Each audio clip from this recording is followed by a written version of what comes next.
What's going on, everybody? Welcome to episode number 34 of the best fucking podcast on the internet. This is the PrePatch podcast. How's everybody doing tonight? We good. I'm doing good. That's great. We're supposed to be talking now. Yeah, we're supposed to be talking. Is that how this works? Yep. Bill. How's everybody doing? There we go. Ooh, Bill's got that. Bill's got that voice, How you bro. guys doing, man? You got the voice, dude. What's up, Ooh, baby? I'm getting the tingles, baby. Yeah, Bill's got the voice for this. Anyway, what's going on, everybody? Wake the fuck up. It's time for number 34 of this amazing podcast. This one got away from me, man. I don't know, man. I thought it was yesterday was supposed to be the podcast day. Then I got like, I don't know. It's just this one I feel like came really quick. Last one I feel like it took forever. This one came like super That's quick. what she said. Oh, Especially with me. Got him. got him. Anyway, welcome in everybody that is live with us. Whether you're in my channel, whether you're in Bill's channel, whether you are in Scruffy's channel, or whether it's YouTube or Twitch, welcome the fuck in. Soon, we hope to be having Enigma streaming, right? Like you should be able to. I'll do it next. I'll do it next. I forgot to set up the podcast settings. So Yep. Sweet. But We'll have a four-way then. yeah, we'll hell have, yeah. that's yeah, okay. so- Sure. So weird. quick starting out with a quick joke, right? So speaking of four ways, right? They call when you have two people doing it, right? It's called a threesome, right? Two people plus you. Plus, When you have three people plus you, it's called a foursome. And then, so what do they call it when it's just you? Oh, A handsome. you're dumb. I thought you were gonna say a lonesome. God, you're dumb. I mean, that could Ugh. work too. That would work too. But handsome, I like that. Oh shit. Okay. We're already Welcome to derailing. the podcast, everybody. Yeah, welcome We're in. already derailing, boys. Jesus Christ. We have like this is legitimately probably one Or of are we the getting derailed? we have the most topics to Oh talk my about that we've goodness. had in a long time, and we're already derailing. And I Bro, can't. that's just we really just need to change the fucking name of the podcast to Derail The Podcast. derailed. Just get Yeah. welcome to derailed. Well, anyway, guys, if you are chatting with us live, welcome in. If you're not listening to us live and you are listening to us on Spotify and or YouTube, you can hit exclamation. Well, you can come and join us live. We do this every other weekend. God, fuck me, man. I am reset. Welcome to episode number 34. Do I have to do my joke again? Yes. Yeah, exactly.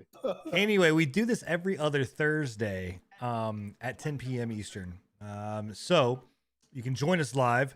Like I said, it's on my stream here over on YouTube. It's on Bill's and Scruffy's stream over on Twitch. Or, like I said, you can hit exclamation mark podcast on all of the channels, and it will show you the link that you can download it and listen to it on Spotify.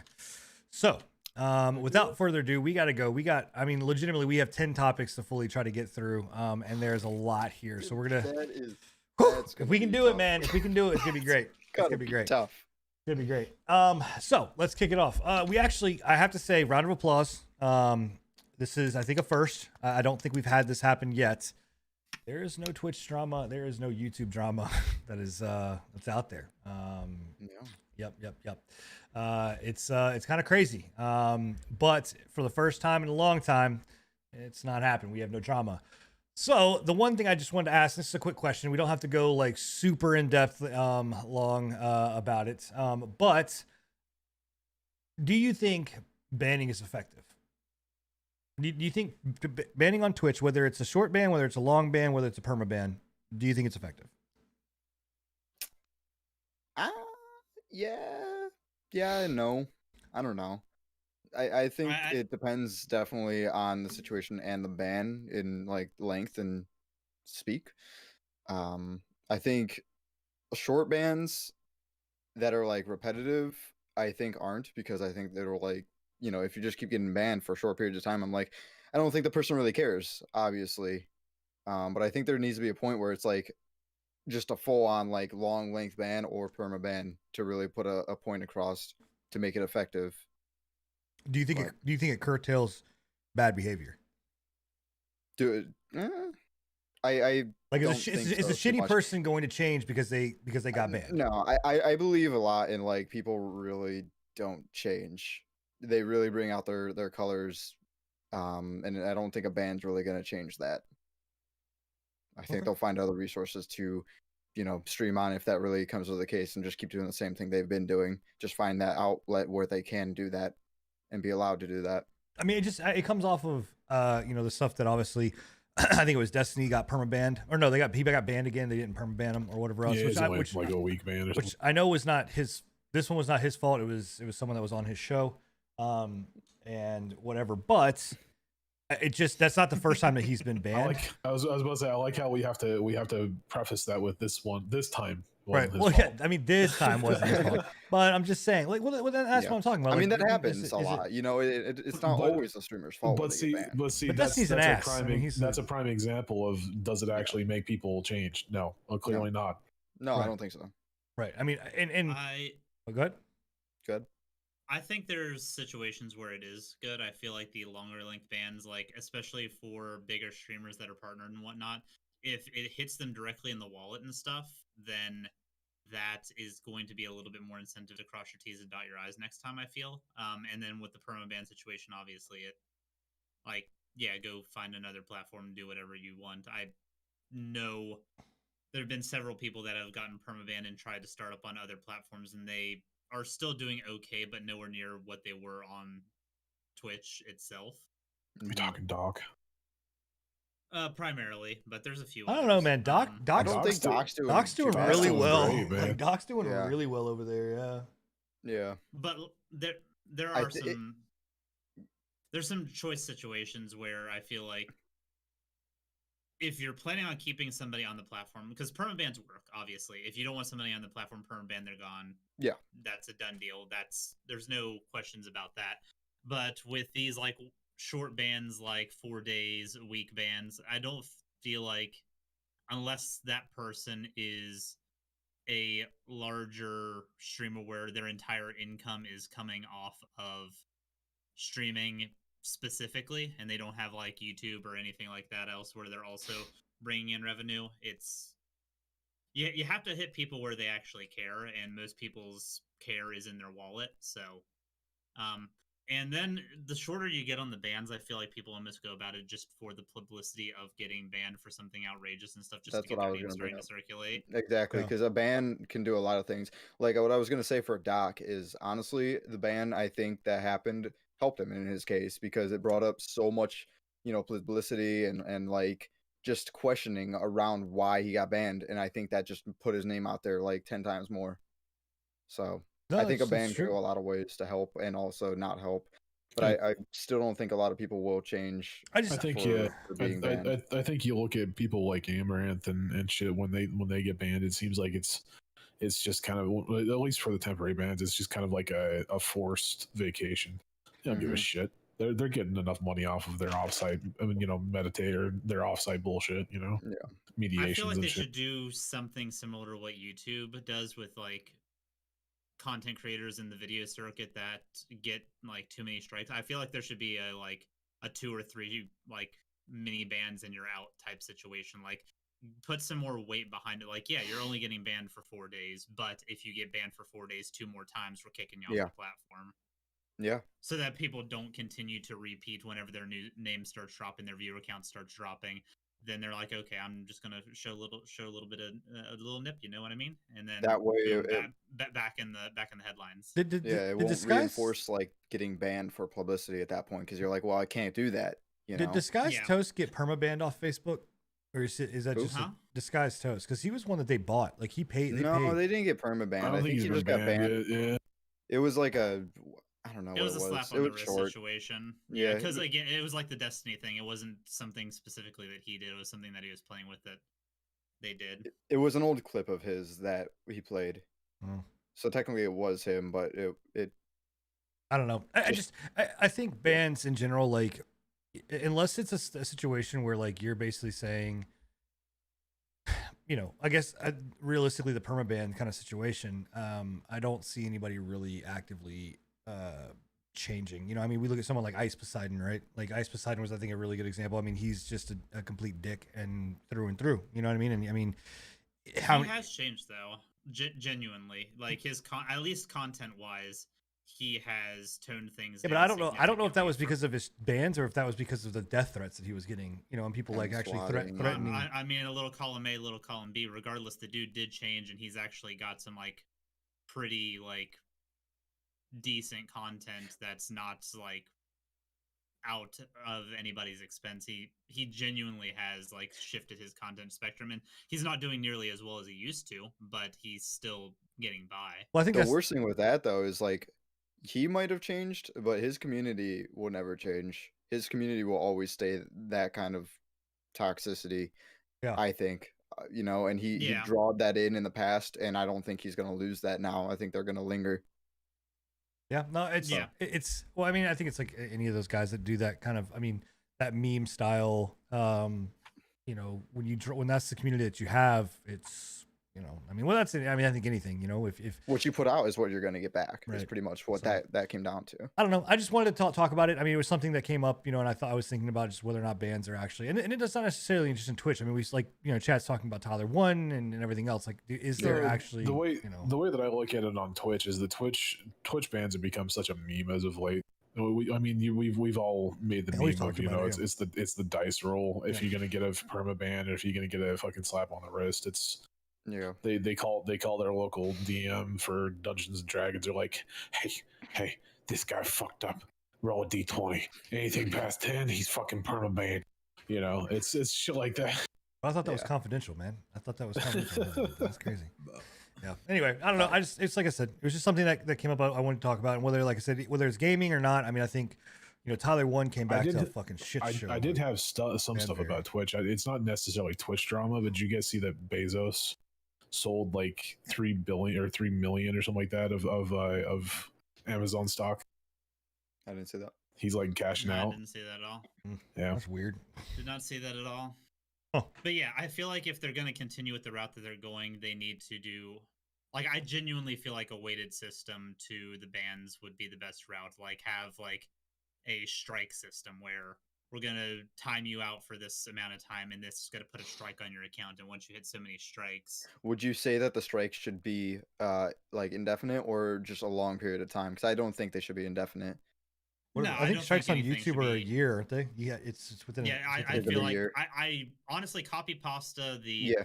YouTube strike system and bring it to Twitch. I feel like that would be great. I feel like think that that would would be good. really slow down a lot of the more like risky humor, the more disrespectful and like the racism, homophobic stuff like out there. I feel like it could potentially cut down on some of the IRL streamers doing whatever they need to The do hot to tub get show. by. Do you think that I honestly don't think Twitch will do this though. I mean, I think, you know, because they don't I feel like they won't want to follow their own rules because obviously they know where the follow money's their at. current ones. Yeah, I know. That's what I'm saying. I mean, I don't think they're going to do this because I mean, if they do implement it, they would probably have to follow it. You know, they would have to do Well, like you whatever had- the 3 I mean- strikes and you're out or whatever. But I don't think they want to do that because you know their moneymakers are the ones that are getting these bans, these warnings, and all the not. You know.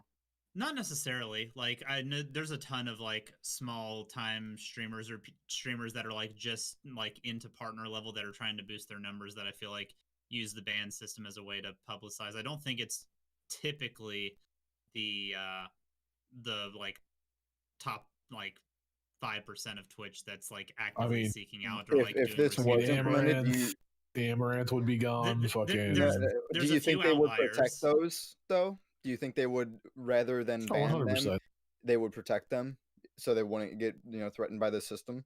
100%. I feel like if Twitch is going to do something now is like the good time to go about this stuff because they did just lose that lawsuit to ex-streamer Phantom Lord over Mhm. them not following their ban system properly. Yeah. I've been deep diving into that whole thing and they lost on all counts of that lawsuit.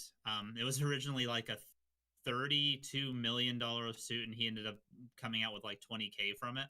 But Well, go ahead. Go ahead. No, go ahead.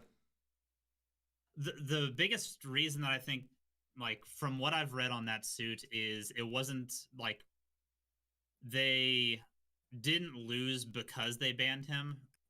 wrongly. It's just they didn't follow their procedures. They didn't give proper notice ahead of time. They didn't go through X, Y, and Z. They just kind of like pulled the plug on him without like Didn't he? giving proper insight onto why he was getting banned and a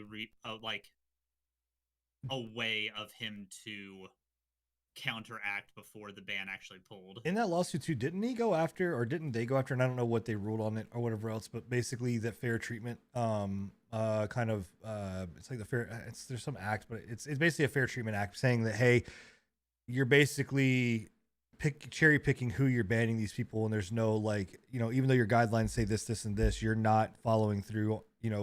This person's not getting the same ban as that person. That was it. Yeah, that was in there, and they lost on that. They lost on every count that was brought up by Phantom Lord's legal team. They didn't win on a single point. And I mean, you've got DJ Wheat. I hate to say, but he called out, like, he was blasting out somebody on Twitter because they were talking about the hot tub streams, and he's and basically these hot tub streams were getting carousel. They were being on the carousel, on the top of Twitch, and it's like, hey, why don't you do something about this? He's like, I'm not gonna talk about this, blah blah blah, and then like in a stream was just like, we're not gonna talk about it. It's like, dude, you obviously there's an issue here. Like, people are talking about it, and now it's being surfaced to the top carousel. Like, that's a problem. You know what I mean? Like, you need to, like, shit needs to get tightened up. You know what I mean? Like, it's not a problem on there. They actually, did you guys see the Twitch's Let's Chat stream? They actually did mention the hot tub genre of streams on that. No, and the guy who was running, was that DJ Wheat that was running it? I didn't catch the name because I only saw really a clip. But it was obviously some staff member or somebody who worked with Twitch, and he did mention, he was like, these hot tub streams are obviously a popular thing right now and everything. And they're like, but with our regulations or whatever, and our dress code, they're actually under, what fair use or whatever. And it's like, unless they do anything that like suggests sexual content, I'm like, have you watched them? Like, right. Well, so I actually, surprisingly enough, I will say, give props. I actually reported one of them, and they got banned. Well, they got disciplined. I don't know what what that means. It's okay. Maybe they're under dress code, but they're not. But that's the thing. They're not under dress code. So if you actually take a look at what they're wearing, is majority bikinis on there. I haven't looked. It's not bikinis though. Majority of them are wearing showing nipple. Majority of them are wearing underwear, and underwear is not allowed on Twitch. Well, then in that case, yeah, I've only seen ones that obviously they've been wearing bikinis and swimwear. But still, it doesn't matter. It's what they do is like, it's definitely sexual. I was watching an Asmongold video, and like, direct reference from Asmongold when he was talking about them. He was like, so you're gonna take this. All right, now imagine if it were a 13-year-old girl doing this. What would it be? That's obviously people would turn the wrong way. It'd be would be banned. It would be out of there. And it's like the same thing with these older, women who are doing it. I hate to continue bringing up Amaranth, but like, you got Amaranth riding a giant fucking banana in a very a provocative way. I mean, that's just what it's gonna be. It's I don't know. Anyway, yeah, it was something that came up and I wanted to talk about. So, moving on to the next topic, what we were playing. This is actually a pretty heavy topic. We've got a lot to talk about. We have been even today we were playing something new. The group was playing something new, but there's a lot on the table, man. We've got Returnal with Bill, Hood on our end. We've got GTFO. I feel like there's other stuff too that I feel like I'm missing out on that I have also been playing as well. The Apex new season, all of that kind of good stuff. So let's kick it off. Returnal, I want to hear about it. I want to know your thoughts. I watched your playthroughs. I've watched your videos, Bill. I've got some thoughts about it, but I want to hear kind of right from you, man. What how is it? What do you think? First things first, it's a $70 roguelike, so take that as you will. It's that's $70? a pretty hefty. Yeah, it's one of the new $70. PlayStations. It's a Sony published game, and all of Sony's published titles are going to be going First as party, $70. Yeah, they're going to be going as $70 titles. So keep that in mind. It is a roguelike that is $70, and typically most roguelikes out on the market are in the indie like developers. 30, so man. they sit around 30, 40 at most. That being said, this is an extremely high quality product. The gameplay is top notch. The only issues technically that I've had with the game is every time I start the game up initially, the first door that you walk up to won't open for whatever reason. Like if I just fire up the game, start it up, go, it's as easy. Is that out of as sleep mode or is that out of regular mode? This is out of like the cold console shut down. I boot it up. Yeah, cold. Yeah. So every time I've done that, it won't let me open the front door. There's a like little vendor thing where you can give a resource to get new artifacts and stuff. That won't let me. It just won't let you interact with anything. But it's as simple as just going in, hitting a restart cycle, which with the SSD takes like 5 seconds, and then everything works fine. That's the only issue I've ever had. I haven't had any crashes. I haven't had any stutters. I haven't had any errors whatsoever with the game. It runs smooth 60 FPS all the way through.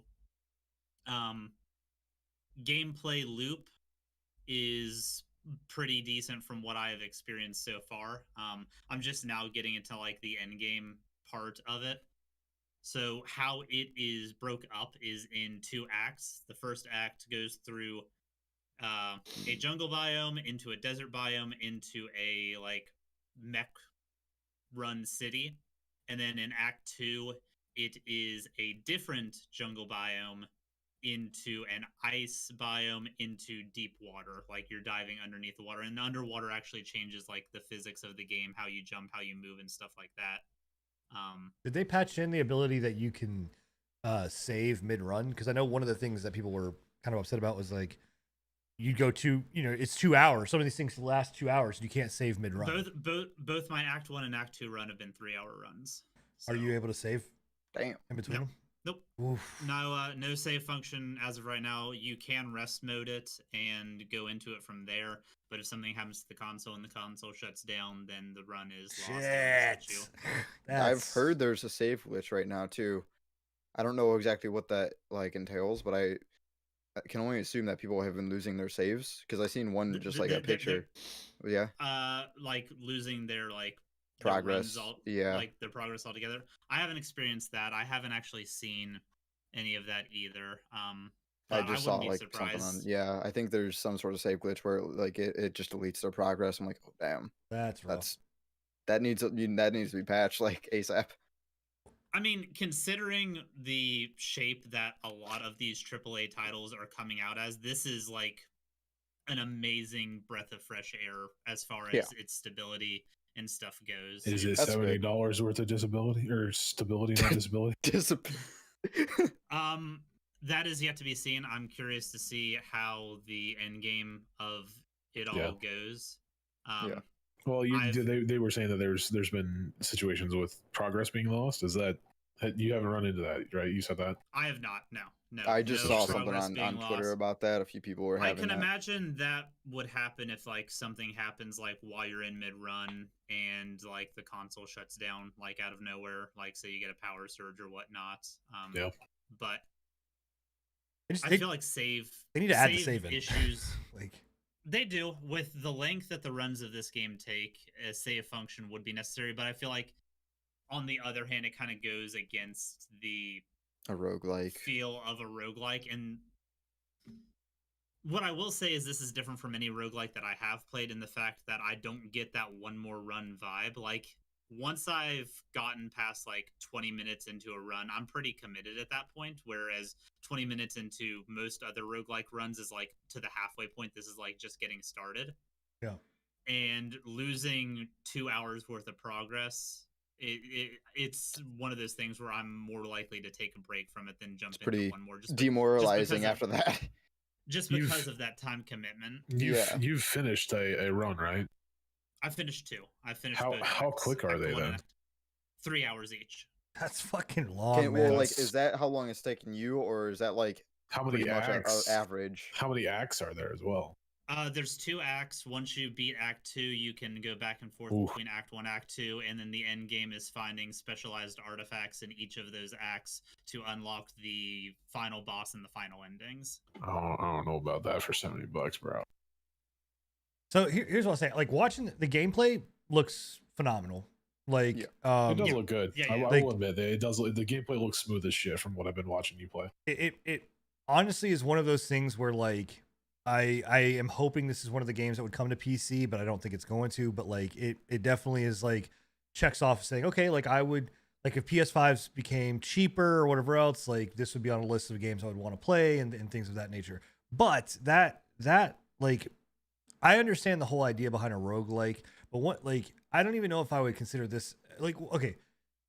I don't think it's it is a Souls like either. It is a roguelike.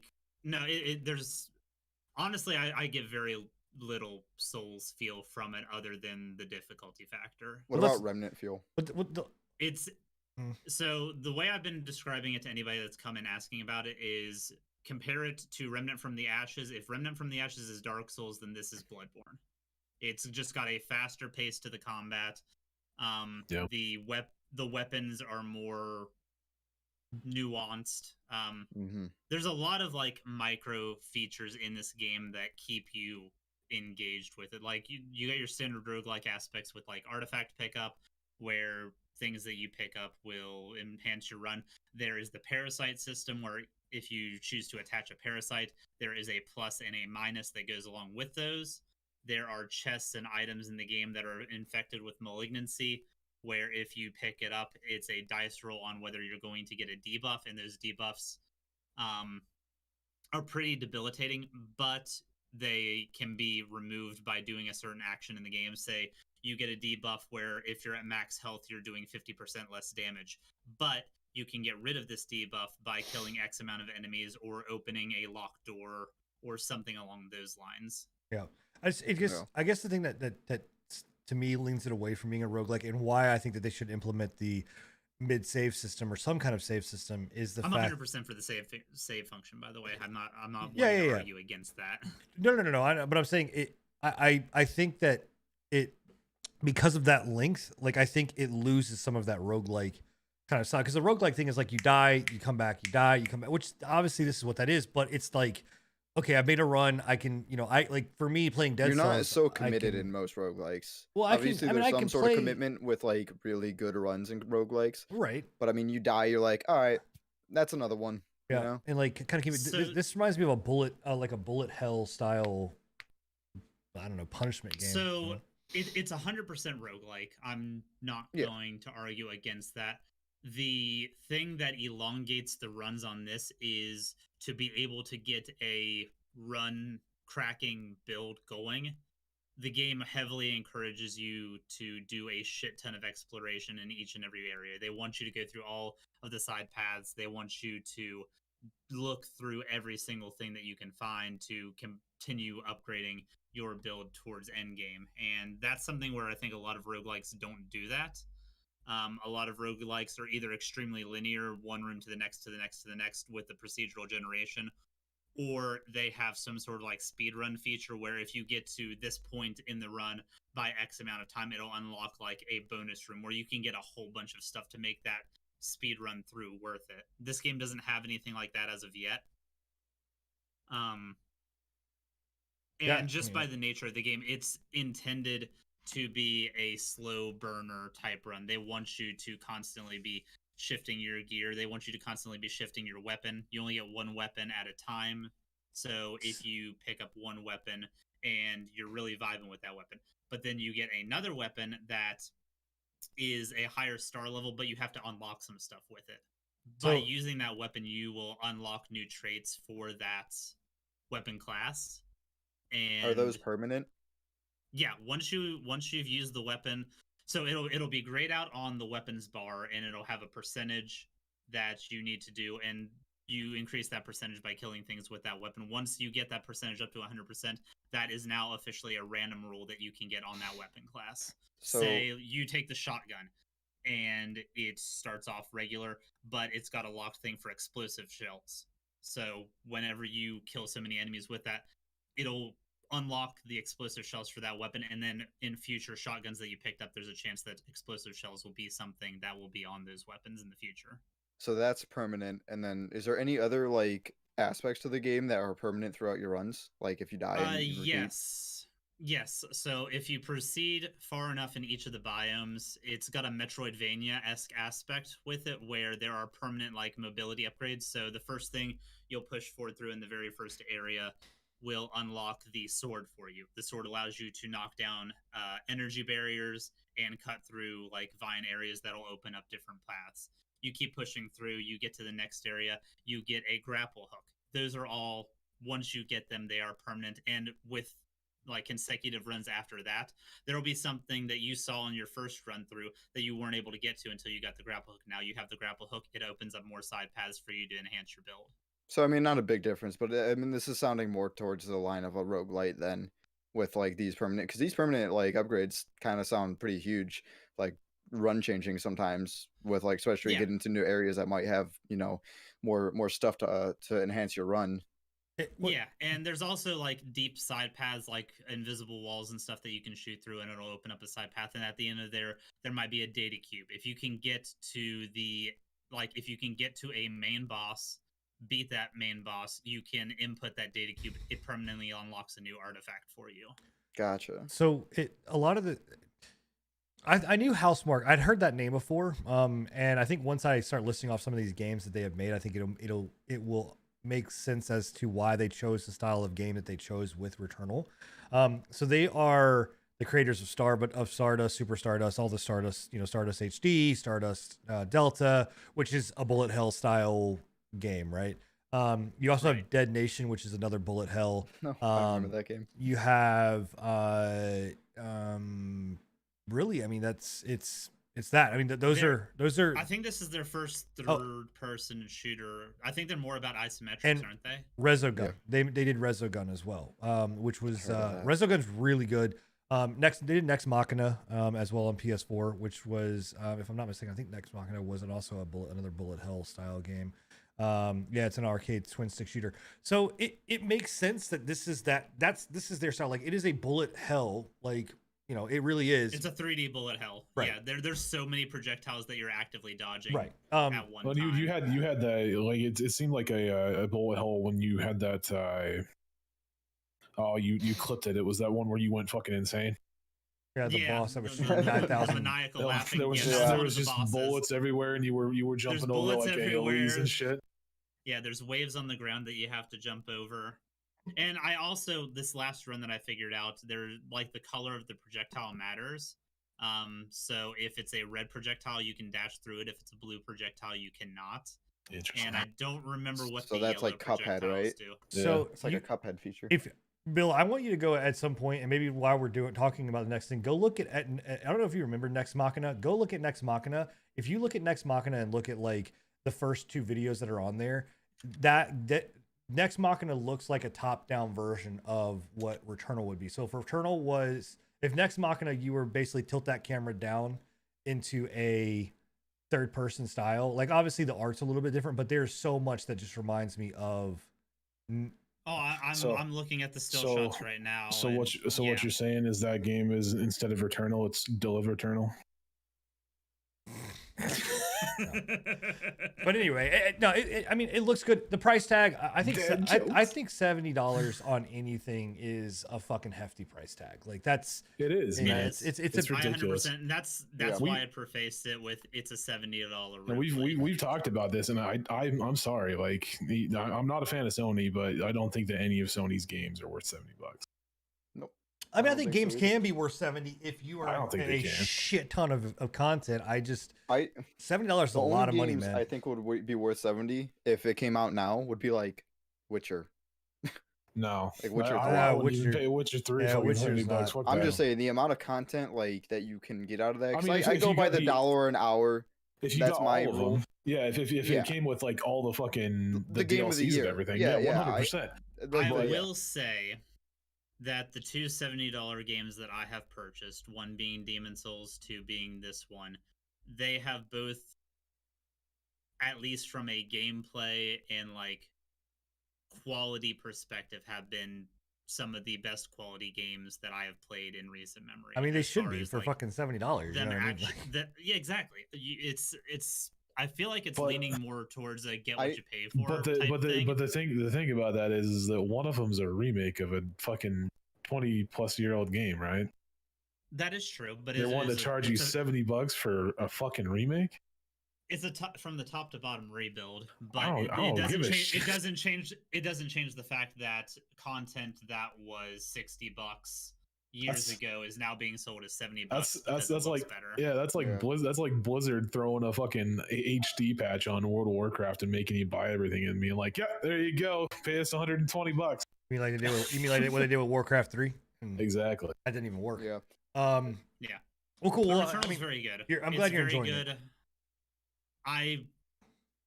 People don't have PS5s right now, so if you do have a PS5, it's really up to your discretion. I'm not going to tell you to get it or not. If you enjoy roguelikes, maybe look into it, but I do know that $70 is a steep price point. That's a hefty price point. Yes. I mean, in chat, the game we're talking about, Returnal, is a $70 PS5 exclusive. One thing to point out as well, like you could tell me if I'm wrong on this or not, but from what I can understand, there's not really a lot of games for the PlayStation 5 out. That's what I was going to say. There really isn't. $70 or not. No. I mean, if you want to get games for the PS5, I think Returnal seems like a solid choice to go with if you have the money to spare. Yeah. This has been the biggest things. Honestly, this has been the biggest release since the PS5 has launched. Yeah. I know that Ratchet and Clank is coming out very, very, very soon. I believe it's also going to have a $70 price tag. Of course. So I'm interested. It's only first party games though, right? Like nothing else. If it's cross platform, they're not charging 70, right? Like that would murder them. Can I just say though, Rivet? Did you just say rivet or rivet? Rivet. That didn't help. I don't know what rivet. Okay. It's the female Lombax in. I'm just saying. Don't cancel me or anything. It's the female. You fucking furry now? Like, I don't know, man. I don't know what I'm saying, man. I'm just saying. I'm so lost. I don't understand. I don't. The new Ratchet and Clank. Dangerous. Yeah, the new Ratchet and Clank has a female it's protagonist. It's a whammon. It's a whammon. Oh, okay. I don't know. They ruined Lola Bunny for me, so I'm waiting for them to ruin that. It's interdimensional shit, and he's been sucked into an alternate dimension, and the female, like the Lombax counterpart, of that dimension, we'll cover that one. I guess when it comes out. Yeah, which I will be getting that one. That one looks amazing. Good, I've always loved the Ratchet and Clank series. Yeah, I'm more a Jack and Daxter guy. Yeah. Speaking, I respect. I'm hoping they will come out with one here soon. Speaking of Ratchet and Clank as well, this is a good segue into a game that I want to talk about. No, not yet. Okay, not yet. We're not there yet, bro. We still got other games we got talking about. We played. God damn it, man! Just wait your turn. I can't wait for that. Could have been a good segue, though. I understand, but we still have two other games we have to play. Right now, as a segue in the future. So it'll be like an interdimensional it's fine. We got a lot of things to talk about. Let's go. So one of the other things that we've been playing, that actually the whole group has played, so the three of us, myself, Enigma, and Scruffy, have played together, and then Bill has actually played by himself, or with others, but not with the group yet. Is GTFO? Yes. So GTFO. If you're not familiar with this game, it's Get the Fuck Out. And I'm not saying Get the Fuck Out. I'm saying that's the name of the game, is Get the Fuck Out. No, you get the fuck out. But it is a cooperative survival, like I don't horde mode. Horror game. Like essentially the process is what you're four prisoners that are loaded into this prison by the warden, and these monsters, zombie, plant, whatever else has taken over, and have turned other prisoners into sleepers, or these, whatever you want to call them, these monsters that shoot balls of light out of their face and out of their buttholes and vaginas. And that's where it's what it is. It's what it is, gotta man. Call it. But the aspect of the game is it's fuck all hard. First off, I could say what I call it, but I probably shouldn't. Yeah, don't. But it's very, very, very difficult. And the other thing of it is that when this game first came out into early access a long time ago, I don't know if maybe we didn't put enough time into it, Scruffy, or what, but I don't remember it being this good. I don't remember it being this well I don't think we done. played it correctly because back when we started playing it, we kind of ran in there and just fucking Exactly. That's fucked what shit I up. was saying. Yeah, the beta came out. I mean, there was some obvious like bugs and issues with it, and the performance was a little less than preferred. But I mean, we definitely played it wrong. I mean, we went in there, I think, running into it like it was something like Left 4 Dead. Like we were like, all right, guys, let's do this. We're going. Yeah. We were just trying to smack everything, and it just wasn't working out. Yeah, I don't know. I don't know. I mean, I just remember my time with it wasn't the fact that it was janky or anything like that. It was just like that loop to me wasn't fun. And maybe it's because I went in solo and I cannot imagine playing this game.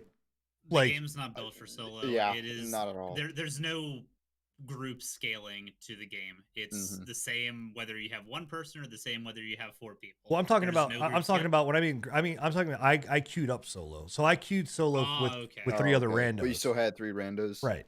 So you definitely need to have that communication and that strategic, because we had a lot of instances where it's like, all right, you get the guy on the left, I'll get the guy on the right, so you don't alert everything else in the room. Exactly. Except for when you had Plague playing with you, and then it doesn't. That doesn't work God, out. yeah. So I will say, like, if I had to choose between, even though these are 2 different style games, right? You've got Back 4 Blood, Left 4 Dead, what Chad is talking about, and then you have GTFO.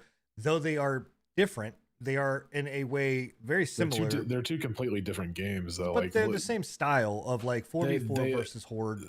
They are, but Back 4 Blood or whatever it is, the Left 4 Dead 4 or whatever, it's more of an arcadey shooter. Right. This is more of like a realistic. Yeah. What I was gonna say is I lean more toward this. Like I lean more toward this style versus then like Back 4 Blood getting in there. When I played Back 4 Blood, I was like, okay, this is just Left 4 Dead but prettier with a couple different modifications. I'm a fan of both, but I think this is sorry.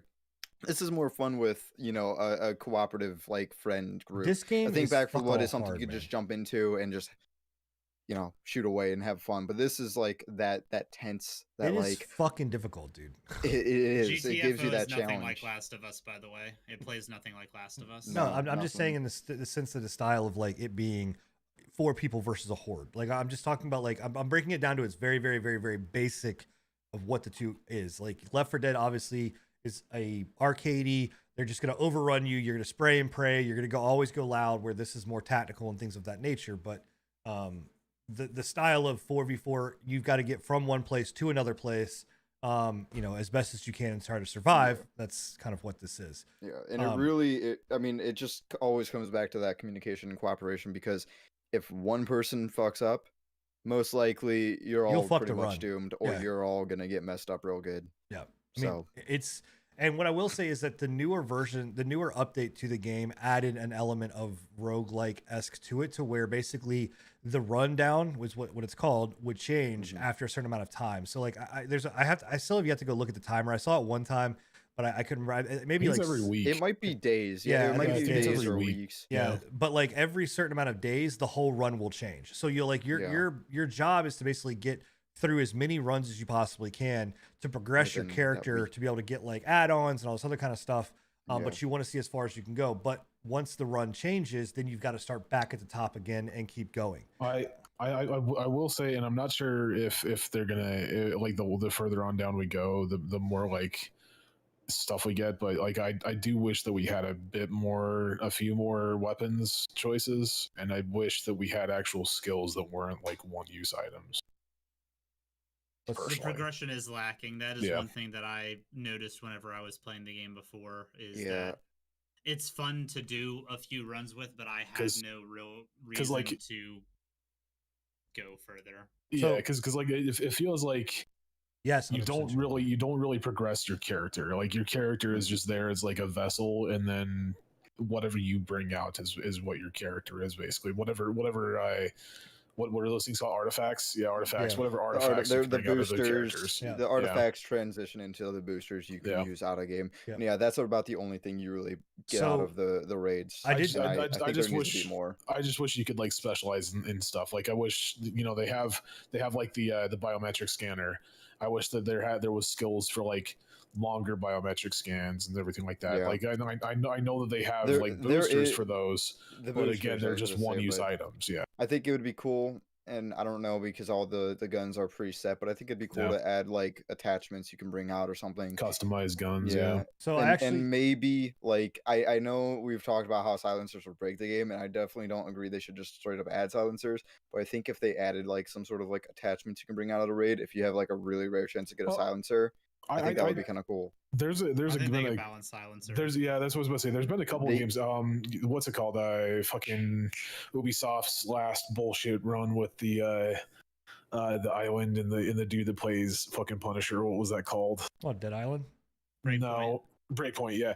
Breakpoint and those ones, how they do their silencers is it's a limited use item, right? So like you bring it in, but yeah, the more that you use it, the quicker it breaks. I think that they can do that easily. Yeah.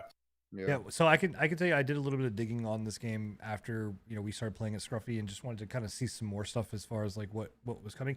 Like a roadmap. There is talk that they are going to do a hunt, the hunt style with your characters. So like multiple teams? No. So so your character against a what's called a player enemy. No. So your character is you get a character, right? And basically you can play that character. They have perks. They'll have different things, and they'll level. And then like you keep that character as long as you do until it dies. And then when it dies, it's gone. And see, I don't like that. I still don't like that. I'm not a fan of the way that Hunt Showdown's progression is. I mean, it's so easy to die in that game, and like you literally, you get matched up with one bad person. Like you don't have a 4-man crew. You get matched up with one bad person, you're fucked. All that progression goes down the drain. Yeah, but I think they need to have some type of repercussion for dying. Because I mean, I don't lose items. It goes into that the same instances of like loot fear that Tarkov gives you, right? Yeah, I think they need to do something like that, and bring in like a crafting system for guns, like Scruffy was saying, where it's like you can make, you can kind of find gun parts down there. You can find guns inside the prison and shit. I think it would just bring a whole new kind of dynamic and dichotomy to it, Yeah, I honestly, I wouldn't even mind if they limited the guns that we had now to give us a chance to find guns. Yeah. I mean, again, it's not. I think the game is still very much in early access. There's still a lot that they're adding, and still a lot to go down with it. But I think the base game is good. I think. Okay, let me. Yeah. I think it's good for the sale price tag. I don't think the game is worth $34 right now. But I mean, as a game to get in there and fuck around and have a good time, there are some tense moments. There are. We had several. I've had a lot of fun the last couple of nights that we played it. And the game, I'll tell you right now, man, they do a phenomenal job with ambiance. They do a phenomenal job with sound. They do a phenomenal job. Like you're in a dark room and you throw a fucking glow stick and it looks like how you want a glow stick to look in the dark. Didn't you throw a glow stick and nail one right in the face with it? Yeah. Oh yeah. I have. Yeah. But it's just such a cool, eerie ambiance to the game, right? And it really adds to the effect of that tenseness. I will say one of the systems that I really like in the game is the terminal. Oh yeah, as items live. Yeah, as a person that's done like DOS commands and that's coded and everything like that. Mm-hmm.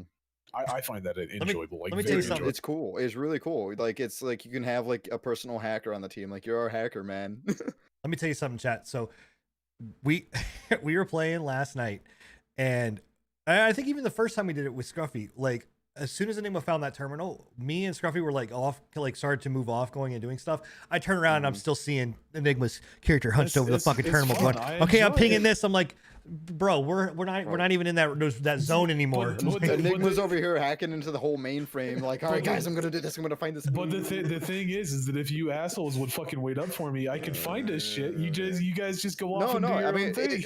We got it down to where like you were pinging stuff and we were getting. The one that pissed me off last night is I'm sitting there on the terminal fucking pinging shit off for him. I'm like, okay, here's box number, blah, blah, blah, blah, blah. Here's box number, blah, blah, blah, blah, blah. And then Sin fucking aggro's like the entire fucking floor on me. And I get out of the terminal. I get out of the terminal because the music starts going. It's like, I think that was me. That was not me. That was not me. Whichever one of you assholes it was. I would take credit for that. That was not me. I get off my terminal. I turn and they're just charging down the the fucking lane Hey, towards me. man. I'm like, what the fuck? There was a prime ass in my face to smack, and I was like, I'm gonna smack that ass. But then another guy was watching me, Yeah. so But and he didn't like that you smacked that ass. he didn't like it. Yeah, so it's really good. It didn't get so Sunsprite's asking if it got an addition or whatever else. They basically added in one. It went on sale. An update. And they did an update that made it to where the rundowns are procedurally generated, and they now made it to where enemies respawn. So like as you go through the level, you'll clear them out, but then there are these pods that you can't shoot, and they will respawn as you come back through. So I don't like that. I don't really like it either, honestly. Like that's one of the big complaints that I like had. the end. I don't know if you guys have actually finished a run. We did. Yeah. We finished one last night. Okay, the whole like, okay, you got the item and it triggers everything, and it's basically like a running gun to get out. I don't like that there are now enemies. Well, we didn't take it as a running gun. We went very stealthy. We kind of just surpassed everything, and we only in the end engage game? things. Yeah, In the end game. Well, okay, so we've done maybe one it's we've done changed one since you full played. run. We've done one full run of an area. We had to go and basically the first part of the area you had to go. Well, again, this map you had to go. We had to power up a door. Once we powered the door up, it triggered an alarm. If we didn't get to if we didn't go, we had to go then step on these certain terminals that would power down the alarm. But that was basically a bullet hell at that point. It was enemies just a horde mode.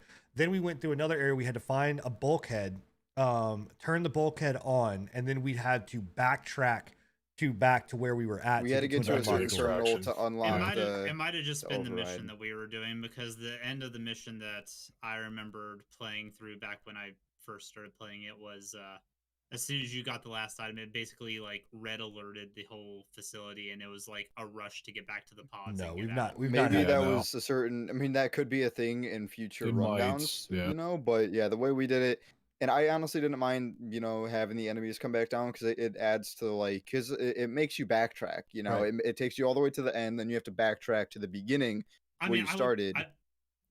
I would prefer the way that it's doing it with you guys than the Yeah. way that it did it, because the game's not designed for you to run and gun. I still we still played it am- as a run and gun last night, though. Pretty much. I still am not a big fan of the fact that they respawn, but it's a very minor gripe of mine that they respawn. I mean, it definitely makes the runs go a little bit longer, I think. Yeah, but I it's, don't mind mind. it. It's Like, not I don't mind that bad. it makes it longer, but I think it just like adds to the fact that you Yeah. don't just have to run all the way back for no reason. Right. You know, it gives Exactly. you a little Yeah. bit of a challenge. Yeah. So Yeah. it's If given the option between the red alert or the respawn system, I think I would take the respawn system. It just seems a little bit more fair. But I can tell Yeah. you, man, if you don't plan right with this game, you will get fucked so bad. It definitely deters from, you know, you like just deciding to just wing it, like, or whatever else. I mean, that mid mission where we like that last door that we had to set that alarm off before we extracted, where they're just coming in from every fucking angle, and like you're putting turrets down, but you're getting blasted by your own turret. I mean, The turrets hurt, bro. it's I got down by fucking them rough, twice. man. It's rough, dude. Did they buff the glue gun yet? The glue gun's good. Okay, because the glue gun was super duper weak whenever I I don't. It didn't spread very well. Yeah, so it still doesn't spread very Yeah, well. But if you use it right, like Sin did it like good, he went like a horizontal across a door, and it totally stops them. Yeah. Like for a good time. The seafoam grenades though, you have to time them right because they dissipate really They fast. dissipate really quick. Yeah. Yeah. So, but it's fun. I mean, it's a fun adventure. I don't think I'd buy it for that $34. I would buy it when it's on sale. 25. Yeah. I say 25 would be a good Yeah. price point for the game. So You don't want to pay $70 for that game yet? No, I'm good. absolutely not. Yeah, I'm okay. I'll pass. Moving on to the next game that we played, which and actually I'll piggyback off this. This was another game that we played that was a progression game, but it was a BR, but it was like a PvP VE BR game. I think the game is complete dog shit. I do not like it at all. I think that it's scavengers, by the way. Yeah. You can go download it wasn't right happy now. with it. There are some people that are enjoying the game, and that's great. But I can tell you that what I don't like about it is it's the same thing, the same problem that I feel like New World has, right? Where it's like it doesn't know what it wants to be. It's trying to be all these other things. The map is fucking cluttered. It's so much shit. There's so much crap going on. And then on top of that, like you just have a very, in my opinion, a very what I think is going to end up being a pay to win situation where people can just buy currency to progress time, to be able to progress your level, to be able to get you better weapons and better gear drops and stuff like that. And also, it also too becomes into a situation where you're sitting at the fucking end of the game and it's literally just, well, I'm just gonna sit here and camp out the drop point, and I'm gonna kill whoever comes near it. Like, I don't know. It just it doesn't. I don't know. It doesn't. I'm all for it if you're enjoying it, but I personally didn't enjoy it all that much. I can't give like a very specific reason why I didn't enjoy it. It didn't feel I think good. it's just an overarching hatred of BRs in general, but like it just didn't hit correctly for me, you know. I think that's the same way I feel, and I was like really kind of excited for it too, and it really kind of disheartened me a little bit too because I was having a lot of issues with the game. Like you should have seen the issues I was having, and that's on my side. I gotta believe, but still, from what I've seen in the game, like it's not what I think I wanted it to be. Well, I think it lacks a lot. To me, like I feel like there's no need for it to be there's no need for it to be a BR. Like I don't. Is it in beta right now or alpha or what is it? It's in beta. This is a beta. Yeah. You can open beta. I mean, again, there's people that liked it and I understand it, but like it just to me, it's like the goal of the game is that you're supposed to get out with all this currency, and you can upload the currency, but then the end goal is to get off the drop. Is to basically get on the drop ship. The purpose of it was that it's supposed to be able to deter people from just being a standard BR. So if you're good at like going out and killing, and resource farming, you can resource farm and get yourself, a win that way, right? Because that's the way you're gonna win. We went through an entire match where nobody was in the game. Like it didn't load anybody in the game. That's a thing with the game, I believe. I think that was a I played a game where there were people in the game and I didn't see a single fucking soul. Not even an extraction. Not even an extraction. Didn't see one person. Yeah, I don't know then. So like, and there were people in the match because people were dying and I saw it, but we never saw a single person. Like, I don't understand the whole thing of like why add the BR element into it. Like the PvPvE kind of thing. I don't know. It's just the map. I don't know. It's not enough players. The map's too big. There's too much going on. It's very all over the place. You have to manage your fucking heat. You have to manage your stamina. You've got to manage all of this stuff. And it's just like, why? You know what I mean? Like, I don't know. I tried it multiple times. Like I uninstalled it, reinstalled it, replayed it, tried it again. I did not enjoy it. And I like BRs. I don't have a problem with BR games.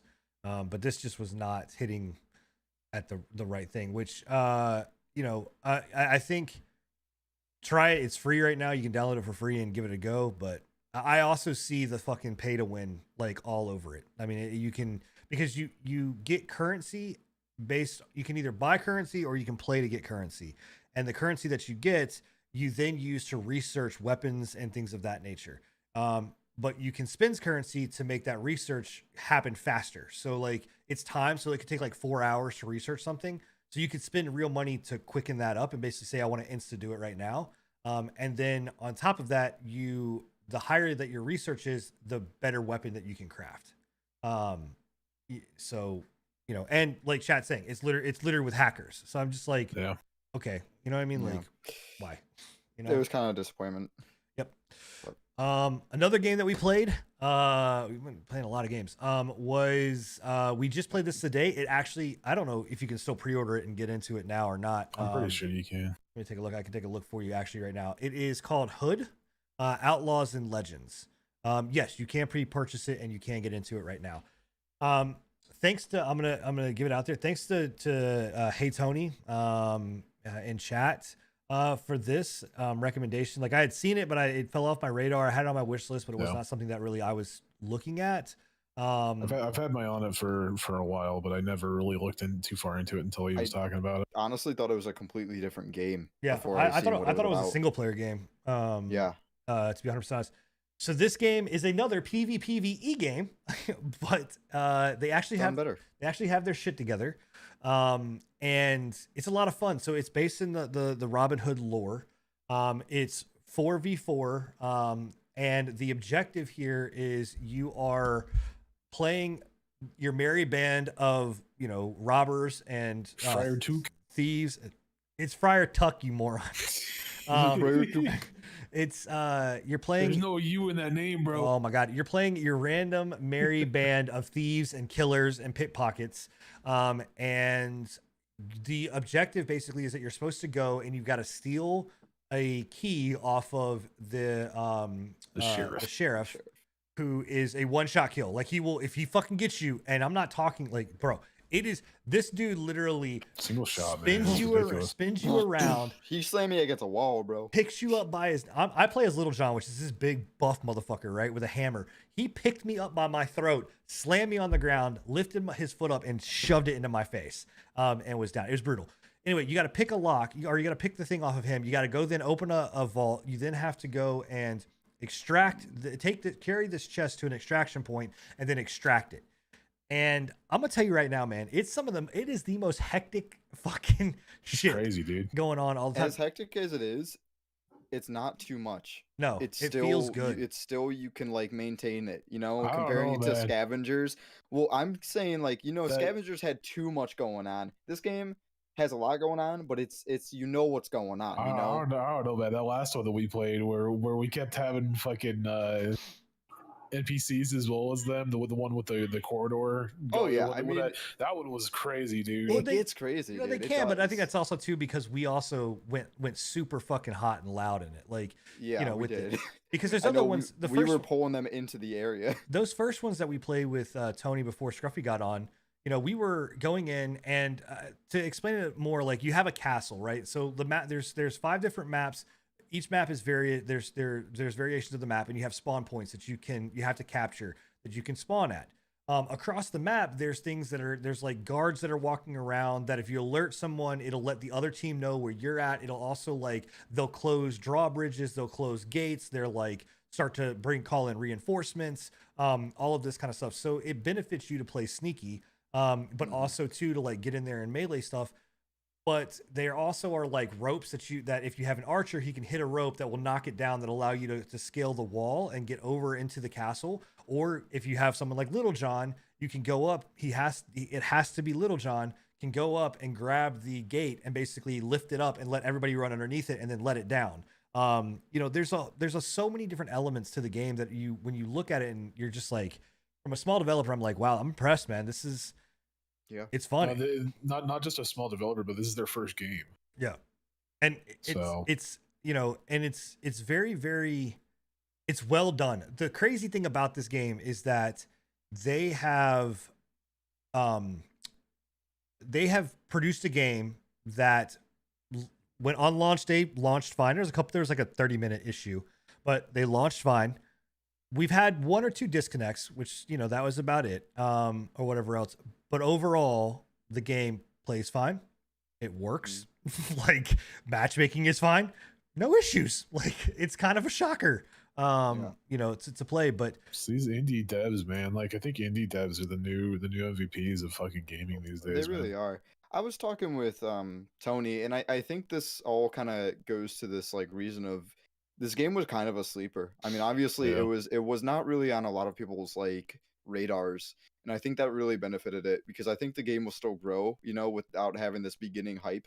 And I think that helps even more, because a lot of the games nowadays, they get huge hype. It just, everyone like bloats it up, and then it releases and it has all these issues because of the servers are just overpopulated, and then people bash it like, why are you doing so bad? It's like, well, what do you think is going to happen when, you know, thousands upon like hundreds of thousands of people are trying to log on to the same server? Well, you know, like, with this game, it had just enough and it worked fine. Like Apex Legends, where season 9 dropped and the whole fucking thing crashed. And that's EA, bro. That's for hours, bro. It crashed for pretty much an entire day. Yeah, an entire day. That wasn't just Apex either. The whole Origin launcher was bugged out. Dude, everything fucking came to a screeching halt. Reddit was down that day too, man. It was crazy, dude. So I was to say I played a little bit of Apex. I can talk some more about that. The 3v3 mode arena is awesome. It's a blast to play. I really enjoyed it. Well, I want to give Hood its due. Seriously, if anybody played Splinter Cell Pandora Tomorrow or Splinter Cell Double Agent, the multiplayer of Spy versus Spy, this has that. This also has a very much of a feel of Assassin's Creed. I think Unity was the one that kind of. No, not Unity. It wasn't Assassin's Creed Unity. No, What was it's the one Unity. after? Yeah, but what was the one after 3? Was that It's Unity? Unity. Okay. So it has Assassin's Creed multiplayer vibes to it. Because you can like get in the bushes, you can hide, you can whatever else. There's assassination mode and things of that nature. We need the caw. But like it's There you go. it's very fun, man. The only downfall I would say to it is like I don't know how the longevity of the game is going to be because you have to have 2 teams of 4 to even start the match. Yeah. And it can, and like we were already having some issues where it was like trying to find a match. You know, now again, it's pre-launch, it's not launch day. Yeah, But technically launch is Monday. Yeah, that's crazy to me as well because like it's a cross-platform, not just on PC with PC and Epic, but it's also cross-platform with consoles too. Oh wow, so, I didn't know that. Yeah. Yep. So but there is a PvE only mode, but I don't know if you get money for it. I think it's just a training mode. But it's like a training kind of thing. And there's a progression system, there's perks, there's all of this kind of stuff. It's very well done. They looked at a lot of different games, they put a lot of nice elements into it. I'm telling you right now, if you enjoy like just if you want something different from a co-op PvP game, take a look at Hood. Like it's really good. It really is. In fact, I will be streaming it after the podcast. I'm going to stay online and stream it, and I'm sure we're going to play some. Yeah. So, but yeah, it's really fun. Anyway, Apex. Yeah, Apex came out. The new season. I've been playing that. 3v3s are very. I tried it. Yeah, 3v3s are very enjoyable. I like them. It adds a whole new element to it. Versus the standard BR mode. Bill, have you tried it at all? Yeah, it's good. It's pretty good. Yeah, I mean, I don't know. I think it adds different. I think it adds because like the battle royale to me genre just gets kind of stale. So adding that to the game, I think helps out. Well, it helps out with like people like me. I don't like BR, so like now that that's got a 3v3 arena type deal, and if they push forward and make an actual like death match of some sort, I'll pick up Apex Legends. I don't mind playing it. Yeah, I think 2 factors. I see it as a good warm up for BR. If you're planning on doing BR, you can go and do a few of the arena matches to get They're your quick. gunplay on point. They can be quick, I should say. Yeah, they're quick and easy. Also, arena makes some of the lesser good legends, I guess, a little bit more viable because just by the nature of the match type. Like Rampart's actually really, really good in arena, whereas she's kind of like the worst legend in the game in BR. Yeah. Same thing with Watson. Watson's really good in arena as well. It changes up that dynamic, and some of the lesser played legends actually get their time to shine. Didn't they add a new legend as well? Yeah, so they added Valkyrie. Yeah, Valkyrie. And she's actually pretty balanced for the most part. I see no real issues with her as a she was really busted in the access, the beta access that they had. Like her rockets that she shot down were way overtuned. They were almost an insta down, like and whatnot. And they've toned that I way think back. The most they can do right now is 30 something. Yeah, like mid 30s. They deliver a good size like stagger stun too. So yeah, the stagger's pretty good, but in the first rocket hits you for 20, and then I think each successive rocket after that's like 6. So it used to be so each rocket that hits you was a 20 damage. So and they also did a really good job with her hover. Like her hover doesn't feel like overpowered, and like whether you're going against it or using it, like you're able to I've been able to hit her out of the sky pretty easily. Yeah. Which and the fact that good. she can't retaliate until she turns her thrusters off either. Right. So it's good. I mean, again, what Apex Legends does well is they do a good job with balancing. They've stayed on top of their champions. They've stayed on again, for the most part. They're like you said, Rampart's still fucked in a lot of cases, but I think adding that she's arena, the Tachanka of this game. Yeah, I don't know what that would mean, but sure, so I believe Tachanka you. is a character in Rainbow Six Siege. Yeah, your favorite game. Yeah, I know it's from Rainbow Six Siege. That's what I'm saying. I don't know what that means. That puts down a turret, or he used to put down a turret that you could use to like aim down a hallway. It was a really, really strong turret, but it's the same factor where being immobile and locked down to one position in both of these games is detrimental. In Siege, it's easy for people to like get you from below, get you from above. In this one, it's just so movement heavy that unless they misplay or you get the big jump on them, you're not going to be able to get the most out of her ultimate. Same thing with the shields. Like it's not like a Gibraltar Dome where you have full protection all around you. It's if they just walk around you, then you're screwed. How do you feel about the guns balance like in arena mode? Because there's times where I feel one, I can tell you right now, I can't stand the fucking bow. Is overtuned. Yep, 100%. It's overtuned. It's gonna get nerfed. There's no drop off. There's no fucking drop off damage. Honestly, that is my biggest complaint with it. I was so like excited for the bow. Honestly, the biggest reason I installed, I know, surprise, I'm a Hanzo Maid, whatever. But I was I was so excited for the bow, and then I used it. I'm like, it's cool, but it's not what I expected, you know. And obviously, I think it's borderline hit scan, honestly.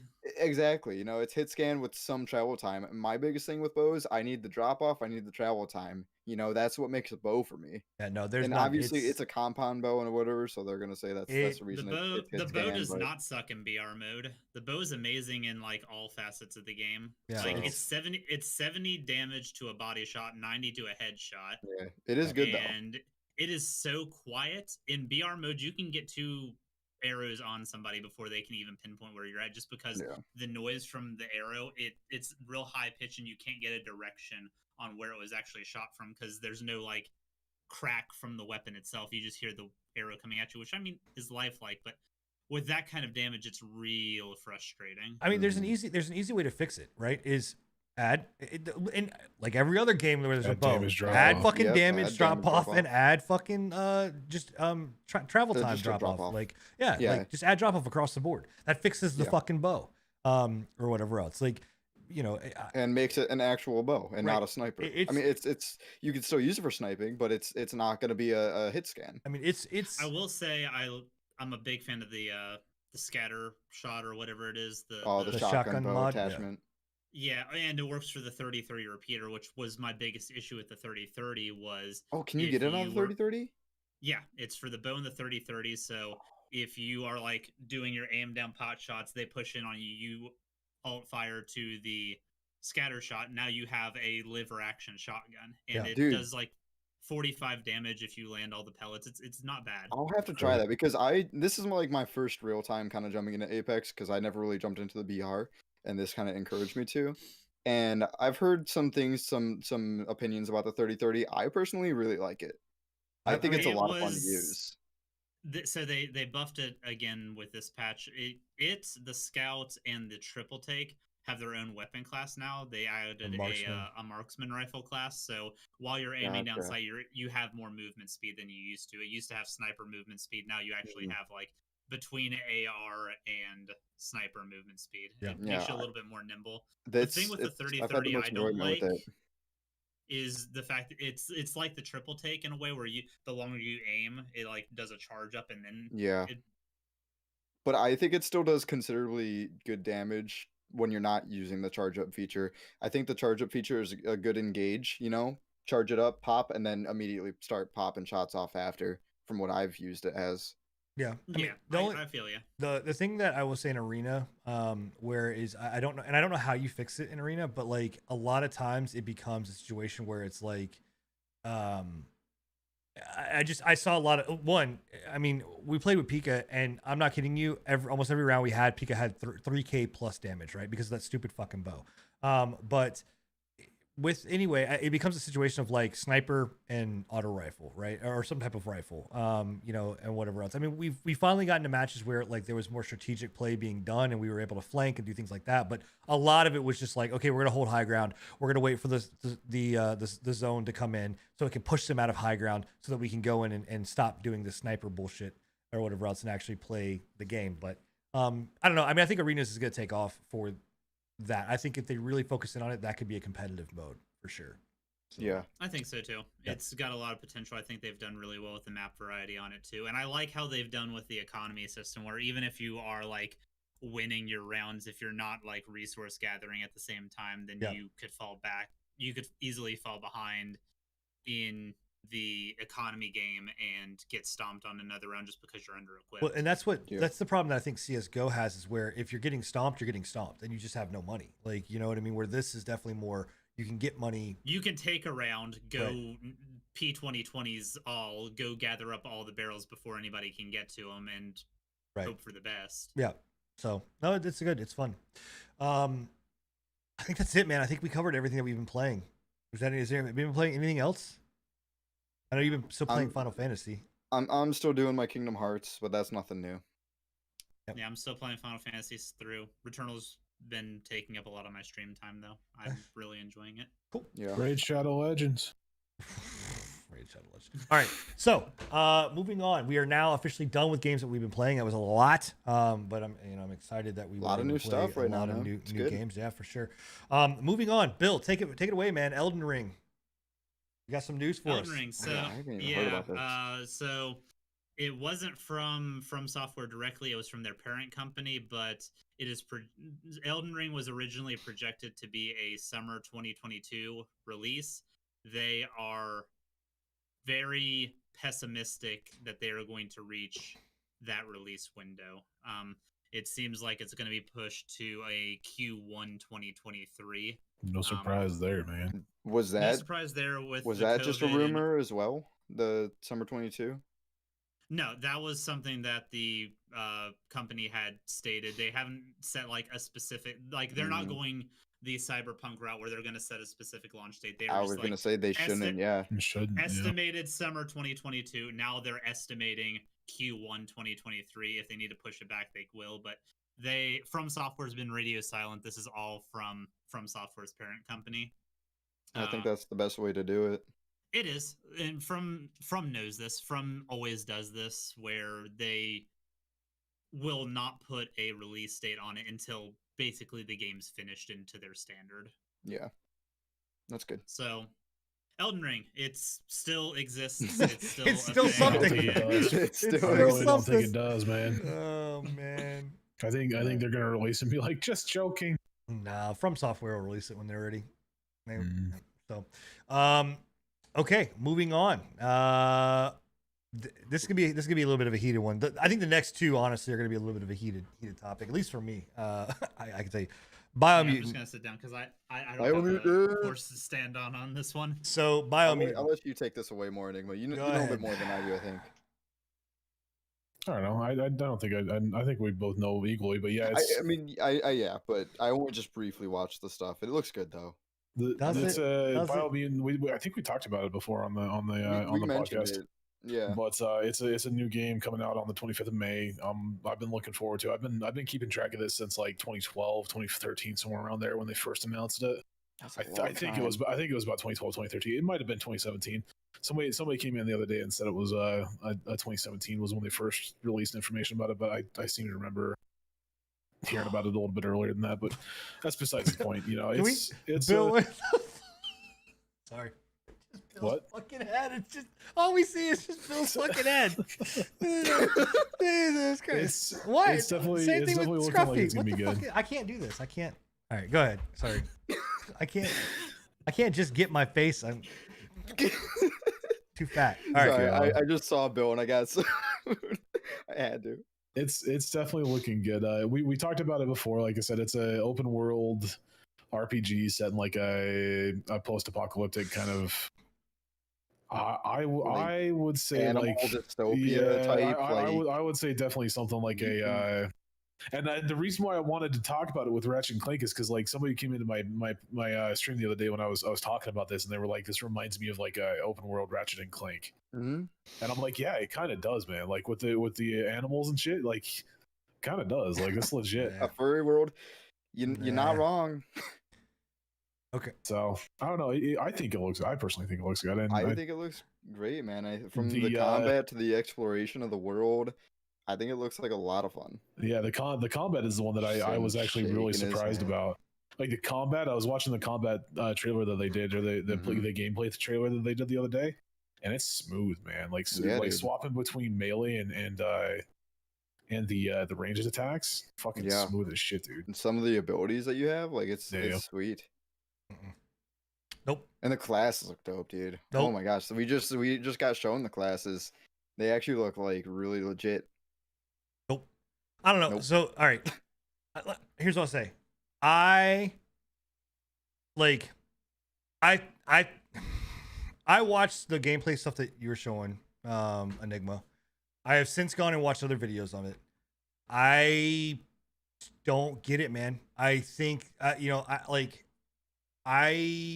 don't understand why everyone is thinking that this is like the combat system you talked about. I think it honest to God looks really fucking clunky. And I don't think that it seems smooth. It doesn't, like, it reminds me of like a jank knockoff version of Devil May Cry. And like, to me, that is, I don't agree with that, dude. Because the guy that was showing that video trailer that I was showing, he equated it to like a slower Devil May Cry, and I'm like, no, I don't see it. Like, I really don't. It seems pretty fast paced to me. It's gun into melee combat, and the only game to me that has done that like truly well is the Devil May Cry series. Like, I think they do a very good job of that, and this just seems extremely, like I said, like it seems like a knockoff version of what it is.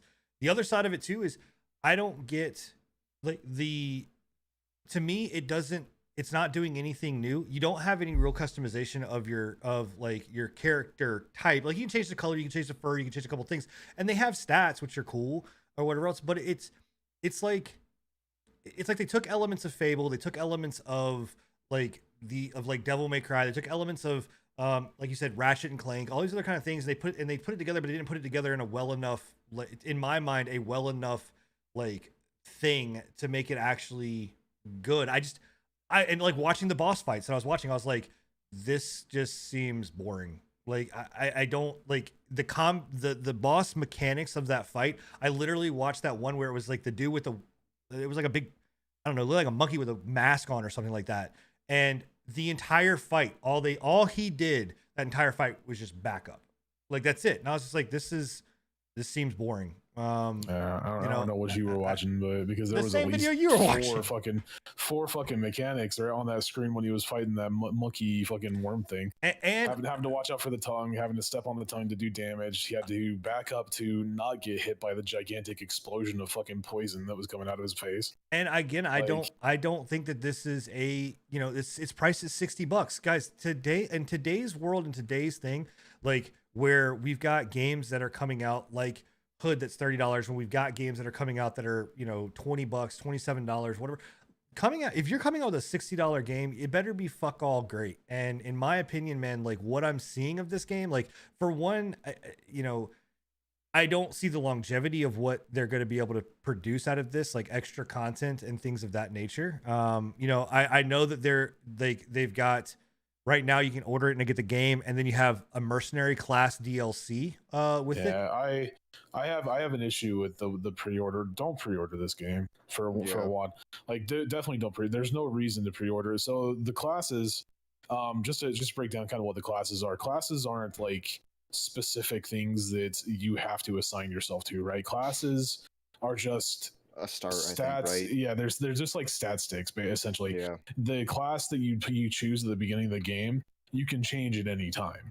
Yeah. And all the classes do is they give you access to skills and stat abilities right off the bat. So like pre-ordering it right now for $60, not worth it. They don't walk anything behind the pre-order, which is one thing that I'm like, I don't understand why they even fucking have it as a pre-order concept, but it is what it is. It like, I'm watching more videos of it right now. It, honest to God, to me, it's like it's playing off of the whole of the look and feel of it. It's like, oh, it's a furry game. You're playing as these cute little cuddly characters or whatever else. That's why he doesn't like it, is because it's cute cuddly furry characters. Come on, man. Like, I played games like games like WildStar or whatever else that had all the cute cuddly furry crap. I'm just saying that, to me, they're pandering in that way, and they're pandering to the art style. Like, again, I watched a lot of the fight mechanics of what was going on, and it was just this over the top, like, cartoony style, and I'm just like, that's what you're playing. Yeah, so you don't like it because of the cartoony style. No, I don't like it because I don't think it's going to play as well as what it is. I don't think that the combat system looks that intriguing. I don't think the storyline looks that great.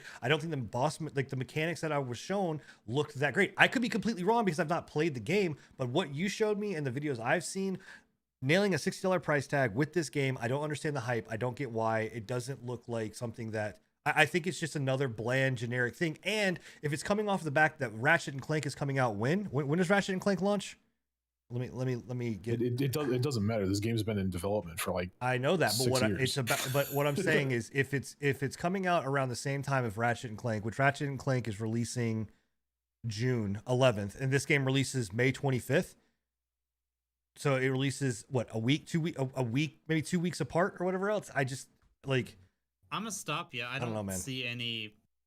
I don't see any crossover between the two. Yeah, They're completely different things. Legitimately, the only reason why I even brought up Ratchet and Clank is because it's a furry fucking world. It just has furries. Well, I'm saying you. I'm just saying you guys. Why I brought up Ratchet and Clank. Right. I'm just saying if it's going to be compared to Ratchet and Clank, and Ratchet and Clank is coming out on the 11th, it's going to get crushed. I mean, I don't think no there's going to be any comparison. competition. I Though. really don't think it'll be crushed though. Yeah, because it's only on PlayStation 5, and not enough people have PlayStation 5s to play Ratchet and Clank. Well, I mean, I'm just talking about from the hype perspective. I'm not saying that it is comparable to Ratchet and Clank. I'm just saying I don't get it, man. I looked at it and was like, nah. Like I disagree with you. I say that you have an opinion. It's a terrible one, but you know it is what it is. Hey man. Yeah. I think it's got a lot of uniqueness. I think the most unique thing about this game, and I wasn't able to get into it.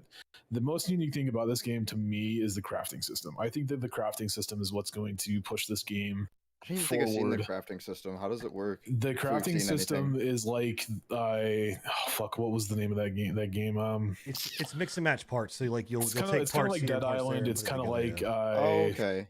Yeah, that's cool. you can essentially create a weapon out of pretty much anything that you find in the world. Like, so the one that they showed the other day on the gameplay, they had he found like a fucking spritzy handle for a garden hose, right?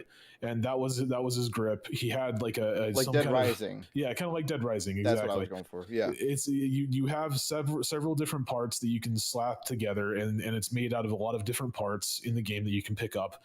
Plus, you have modifications that you can put in. So you can put in like a toxic sludge, and that'll change your ammo type from normal ammo to like toxic. They talked about some kind of like cork. Like you can shoot corkscrews at people or something like that, like corks. It seems like a really fun time to me. I personally enjoy those kinds of games where it gives you the freedom, because and the other thing that they had on that gameplay trailer that fucking cracked me up is the first time that you saw like a two-handed weapon. It's this gigantic saw. You know those gigantic saws from the olden days where it took two people to saw down a tree? Yeah. Legitimately is that kind of a saw, and he just strapped a handle to it, and then he's got like a battery on it, so it's electrical. Yeah, that's sweet. I love that sort of stuff. Like you were saying, it gives you that freedom to kind of just like explore and do whatever you want, really. And I think I hope I'm wrong. is gonna go a lot with like the exploration of the game and finding like those unique items, 100%. To add to that, And it's got a very cool. I like the fact that it's kind of a looter shooter almost, where like you get these parts, you get these weapons that drop. There's rarities to them. There's uncommon. There's common. There's epic. Legendary, everything like that. Legendary. Yep. Yeah. It's got all kinds of rarities in it. It's got exploration that you got to go through. There's lots of secrets I've seen. I think they're going up for a lot of secrets. I think it's going to be a good time, man. Like, I mean, hey, again, maybe I hope I'm wrong, right? I'll agree with you on the price points. I don't think they probably should have priced it at like a $40 game. But I know with the time being, it's and I don't think it's an excuse to price it at $60 because they've been producing it and developing it for since 2012, 13, whatever. I think they're going off that being the $60 price point. I don't think that's necessarily totally fair because it's just taken them that long anyways. But I think it could go from 40 to 60. I think I would still buy it at 60. I think the $60 price point is going to be in how long the game is. I'm hoping that it's a long title. Yeah. I think they've said it's got like 6 biomes for you to explore. And it's got pretty good size. It's got its own custom stories in each of those biomes. You've got 6 different factions that you can ally yourself with, and each of those factions have separate, if there's a good amount of side quests too, that'll give it a lot of longevity, because I get lost in side quests in these kinds of games. Yeah, I don't know. It's got the collection stuff going for it. You can collect and create these little automaton dudes. Yeah, And dude, I saw you those. can actually customize those. So the one that they showed in the Like a little rat, like a mech rat. it was a little mech rat, and then this latest one that they showed, it was like this little tiny like mechanoid grasshopper. Yeah. Like you can customize those, and you can those have separate abilities that come alongside of those as well. Like you can actually have them go and do things for you, like unlock build doors and Also, collect things and everything like that. Why is this game not multiplayer? Like, I think it would have worked as co-op, but me and Enigma were talking about this earlier. I don't know. We looked at the developer. It's THQ and the developer. Yeah, I just don't think that they have the infrastructure to do a co-op. And we talked about this on my stream. Forcing co-op on something is how you get Fallout 76. Like I know you were there with us when we were talking about it. Forcing co-op onto something, I think, is not the way to go these days. I agree with you. I do think it would be cool if it had co-op, but I don't know. I just don't want to force them to do co-op. I would rather them release this one as a single player. And hey, man, if it goes great and it works, I don't think it would be such a bad thought down the line for them to maybe do a Biomutant 2 being co-op or something like that. That would be dope. I would be down to play a game like this in co-op. As far as your length says, the developer is saying that if you stick specifically with nothing but main critical path, that alone is probably going to take 10 hours, but assume that it's going to take longer, then you have the rest of the world to discover off of that. So if you just exclusively do your main path stuff, they're estimating it most likely 10 hours. Mm-hmm. And that's going at like the fast speed, I'm sure. Hey, like again, the main story. I don't know. I'm looking forward to it. Hopefully, I'm wrong. I've been looking forward to it for a while, but I just I don't know. It looks. I don't know, man. It just looks. I can understand your complaints and your worries. I think Sin just doesn't like cute things. He's just adverse against. Well, don't worry, because the next one's not cute. And I'm about to go in on that one too. Don't worry. Not even to like keep bashing in on that, but you have been like instantly very critical, adverted to things just based on like that's why I preface. I think I mean that's not a bad thing nowadays, though. I won't like it's not a bad thing to be super critical nowadays, because if you're not, I mean, that's why we're going to be pushing out a bunch of crap games, you know? I'm not critical. I'm not. I could care less that the game is furry. Like, I don't care about that. I actually, to be 100% honest, I like the art style. I think it's a beautiful fucking game if it looks like this and whatever. I think it's beautiful, right? But I'm saying what I was talking about that I had the issue with was that the combat system looked bland to me. The overall like fights that I saw. Well, I will say that when you came into my stream, I was watching a video from like. But I wouldn't watch. I wouldn't watch other videos. Like I didn't just base off that. Like I watched other videos. Like I'm just saying the boss encounter that you were watching was from like a year and a half right. ago. I definitely have to see it more of like obviously when it releases. I think that'll be a big tell, because I think, and I might be wrong, but I think they really have tried to hide a lot of the things. They didn't want to release too much. They showed you a little sneak peek of what there is. I don't know, man. The Steam pages has a lot of shit.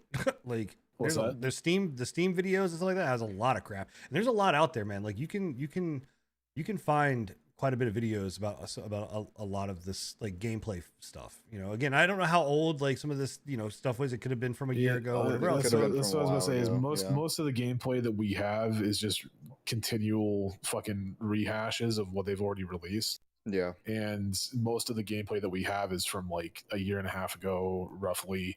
The new stuff just released like literally yesterday, and I personally think the new stuff looks extremely nice. It looks a lot better than their old stuff. I mean, again, Look, I hope I'm wrong, and I'm not judging it because of the style or whatever. I'm just judging it based off of the combat stuff that I've seen, and overall kind of mechanics that I've seen or whatever else. It just doesn't look like. I don't know. That's fine. I mean, look, like I said, it may be great. I don't know. It looks $60 is a big price tag. It doesn't look like it's that like it's just a beat. It just looks like a beat 'em up to me. Yeah, kind of thing. Like I put my money. We can leave it at that, man. I understand. The best part about it, it's got bullet time. Yeah, that is pretty sweet. The bullet time looks pretty dope. It's got actually legit bullet time that reminds me of the Max Payne bullet time, like very, very heavily. So that's that. Moving on to another game that I am upset about, and I'm sure I'm in the minority here when everything is Resident Evil 8. You're upset about it? I have no opinion of Resident Evil 8, so you guys. I can watched have them this today. One. I watched a lot today. A lot. My only opinion is I think it's funny as fuck that they already have a mod out to make the big fucking vampire lady into Thomas the Tank Engine. That is hilarious. I think that's fucking hilarious. Modders rule the gaming world, dude. It's fucking creepy as shit. I wouldn't watch the video of it, and like the mouth moves terrifying. And everything. I haven't watched the video. It's cursed. It's cursed, dude. So Resident Evil 8, I actually had it in my cart ready to purchase, and I'm kind of happy I didn't. And I enjoyed Resident Evil 7. I liked it quite a bit. And you know, my favorite Resident Evil of all time was Code Veronica. I liked 4. I didn't have a problem with 4. Couldn't stand 5. If you liked 4, I'm surprised you're not into this one as much. This is this is reminiscent of 4, dude. Absolutely not. Absolutely Are you kidding? Resident Evil 4 was one of the faster paced Resident Evils. Yeah, but Resident Evil 4 was still a over the shoulder. It still had more Resident Evil style. Well, yeah, you're going from an over the shoulder to a first person game. They're going with the Resident Evil 7 style, but putting it into a Resident Evil 4 the only thing that's Resident Evil 4 about this is the setting. That's it. Like that reminds me of Resident Evil 4. Dude, I think the game pacing, the setting, absolutely not the traitor, pacing. You're crazy to say the pacing is like, dude. The pacing of this game is so fucking fast. It's so non-Resident Evil. It's ridiculous. Like it's. I'll give it. It is faster. It definitely is. Because like, when I was watching it, it is almost like a run and gun. But there's a lot of points where it's not like that too. There's not a in my like what I saw. Like this game was basically going for the shock and gore element of what it is. Like you take this game and call it something other than Resident Evil, okay? Isn't that what Resident Evil is though? No, like Resident Evil is still about like the core, you know, I think mechanics of it, the jump scares, I don't know, those elements of I've always associated Resident Evil with like the shock and the gore. Like, yeah, the jump scares and everything. I think it combines both. Resident Evil has gone through a lot of different styles of games, back from like, you know, the OGs of being a slow paced, you know, third person, especially the OGs with the camera angles and whatnot. But then Resident Evil 4 changed the game, being an over the shoulder, faster paced kind of game. Right? But and I will agree, this is way faster than any Resident Evil has gone. You know, this is they've even described it as more of a run and gun in some situations. It just doesn't. It doesn't look, in my opinion, it doesn't look and feel like Resident Evil. Resident Evil 7, I think, did a better job of being a Resident Evil game than what this does. You know, this. I don't know. I think, well, that's just me. I think Resident Evil 7 was farther from a Resident Evil games. Nah, I don't know, man. Like, I think that it was like the idea here of being, you know, in this world, and again, I don't want to spoil anything because the game's not even fucking released really yet.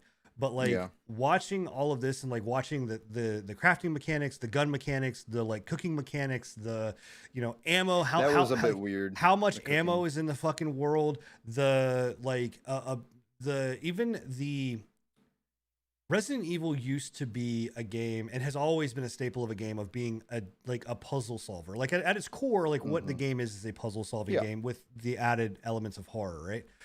The puzzles in this game to me were a fucking joke. Now again, I agree with you with that. The puzzles, from what I've seen, they've been just pretty straightforward. They really haven't put too much thought into them. And also too, like Resident Evil became a situation as where it used to be, and I think even still to like it's number 7, it was a game of how do we fucking defeat this boss? Like how do I defeat these enemies? Like how can I go through it? Like obviously you can blast them if you really, really want, but how are you going to beat the boss or beat these guys? And every single one I saw, it was just like shoot him in the face. Shoot him in the fucking face. Like that's how you. Listen, I'm not totally defending this game. I just don't think it's. I don't think there's been a Resident Evil game that has been worthy of the name Resident Evil since 4. Sorry. Like it. But I honestly don't believe that. I think even honestly, some of the newer like rehashes of like Resident Evil 2 and 3, I don't think those are a good representation of like what the old Resident Evils really had to them. You know, and Tony and Chad, hey Tony and Chad is saying like True 6 was fast and running gun style as well. I didn't like 6. I didn't like 6, and I didn't like. I don't even think 5. I played 6. Whatever the one, I think 5 was the co-op one. I did not like that. 5 was okay. 5 was Resident Evil 4 with a lot more to it. You know, yeah, but 5 to me was like it was like a horde mode with a buddy. Yeah, like, you know what I mean. Like I enjoyed it for that, but I don't see that as a Resident Evil anymore. You know, I honestly, when they started adding these crazy like tentacle monsters and whatnot into Resident Evils and all this, like, and especially in Resident Evil 2, I was very, I was not tentacle monsters. Oh god. I was very like this stalker type enemy, like main enemy, like the big guy or whatever, Max or whatever his name is, and then the lady Dominicus or whatever her name is. I'm not into that kind of thing really.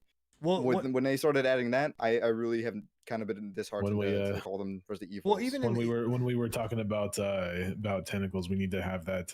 It's all about the uwu and the yeah. So here's the thing, right? You asked me, is it really that bad? Bill says no. I just have my opinion, right? And I'm not. Look, I'm just telling you based off of what I saw, right? And what yes, you're right. It's my opinion. I have played the only Resident Evil I have not played was Resident Evil 6 and the Resident Evil 3 remake. That's the only 2 that I have not played. Yeah. So I've played every single Resident Evil game. So am I going to sit here and say I'm a diehard fucking Resident Evil fan and like, or whatever else? I'm just going to say I am a Resident Evil fan. I defer to you guys because the only thing I know about Resident Evil is the shitty fucking movies. Those movies are those movies are amazing. Those movies are great, by the way. That's all I know. I have legitimately never played. They're phenomenal. Just a little note for anybody. They have just been added to Netflix. The movies just came out. You should buy them anyway. You need to own them. You should not watch them for free. Own the fucking things. They're cinematic masterpieces. Please, thank you. Okay. Thank you. But I didn't. I watched this game and I'm just like, this is pulling farther and farther and farther and farther away from what Resident Evil is. You know, and I don't. Yeah. You know, the vision of Resident Evil. And I don't know, again, just like the combat, the buying, the stupid fucking, like the trader comments, like sitting there talking to the trader and just like the one-off comments that he makes that are fucking inappropriate in a way of like goraphobia and like just this type of like. You don't like goraphobia, bro? No, I'm just, it's grotesque for the sake of just being fucking out there, right? Don't be king shaming him. This is my God. That's what I'm doing. Shut up for a second. Like, it's not that. We got some gore corn in here or something. It's just it's for the shock value, right? Where that's not what even 7 was about. Like 7's like gore was there, but it was so well attached to that story of what 7 was. Well, the one thing that I will say about like a common trend that I've been seeing with a lot of these like scary games and these like jump scare type games is I think as gamers we're kind of over the whole jump scare fucking, you know, old school Resident Evil kind of stuff, and it's getting harder and harder for these game developers to like make and game that gamers are like, oh yeah, that was scary. You can't do it anymore with the style of gaming, dude. Resident Evil 2 had it down perfectly. You look at games like Five Nights at Freddy's and shit, and we've got the jump scares left and right on that shit. I think it's just coming to a point where it's oversaturated. Game developers in general have to turn it to the nth degree in order to get a reaction out of gamers these days. Dude, I just don't think the way that Resident Evils are made anymore can work with how they used to. Like with Resident Evil 2, the OG one, the unknown and the factor of like put the camera angles and everything of not knowing what's there. You hear a noise but you can't see it. That was the scariest thing ever. Walking into doors that were just black frames and you don't know if a zombie's gonna come out at you or not. Or dude, walking through windows and having them like crack behind you and then a dog jump out. Like legit. Yeah. Like that was the shit. But you can't have that in a game anymore with this style that they have. I mean, I think you could, but like here's like General Pork Chop in Bill's chat makes a very good point, right? So movies did this in Saw. Saw 1, I think, was really great. As they progressed, they're just like, how do we do it? How do we continue doing this? So what they did was they didn't make a masterful, Saw 2 or sequel. They just upped the gore. They were just like, oh, well, we just got to up it, up, which I think that they missed on what people liked about the Saw movies, right? It was the psychological thriller of what that was. And I'm only going to ruin one thing in this. And if anybody I would prefer you say nothing. Oh my god! I do plan on getting in, and I don't want you to say anything. I'm not. It's not a scene. It's not a. Please. Oh my god. Okay. Please, no. Well, there's an element to this game where something happens and what happens after the fact of what happens is really fucking stupid. Why are you like this, dude? I mean, I'm just saying. I didn't tell you what it was. Shut the fuck up and just. I didn't tell you what it was. Come on, if you're gonna be spoiler free, be spoiler free. Don't. It's like the person that said, "Yeah, I'm not gonna spoil the movie, but boy, the ending made me cry." Shut the fuck up. I'm not telling you the ending. I'm not telling you what the part was. There's just, yeah. Anyway, with a shit-eating grin on your face.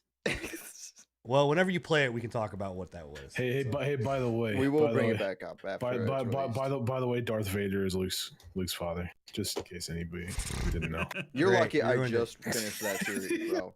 No, I don't know. I mean, again, I just am.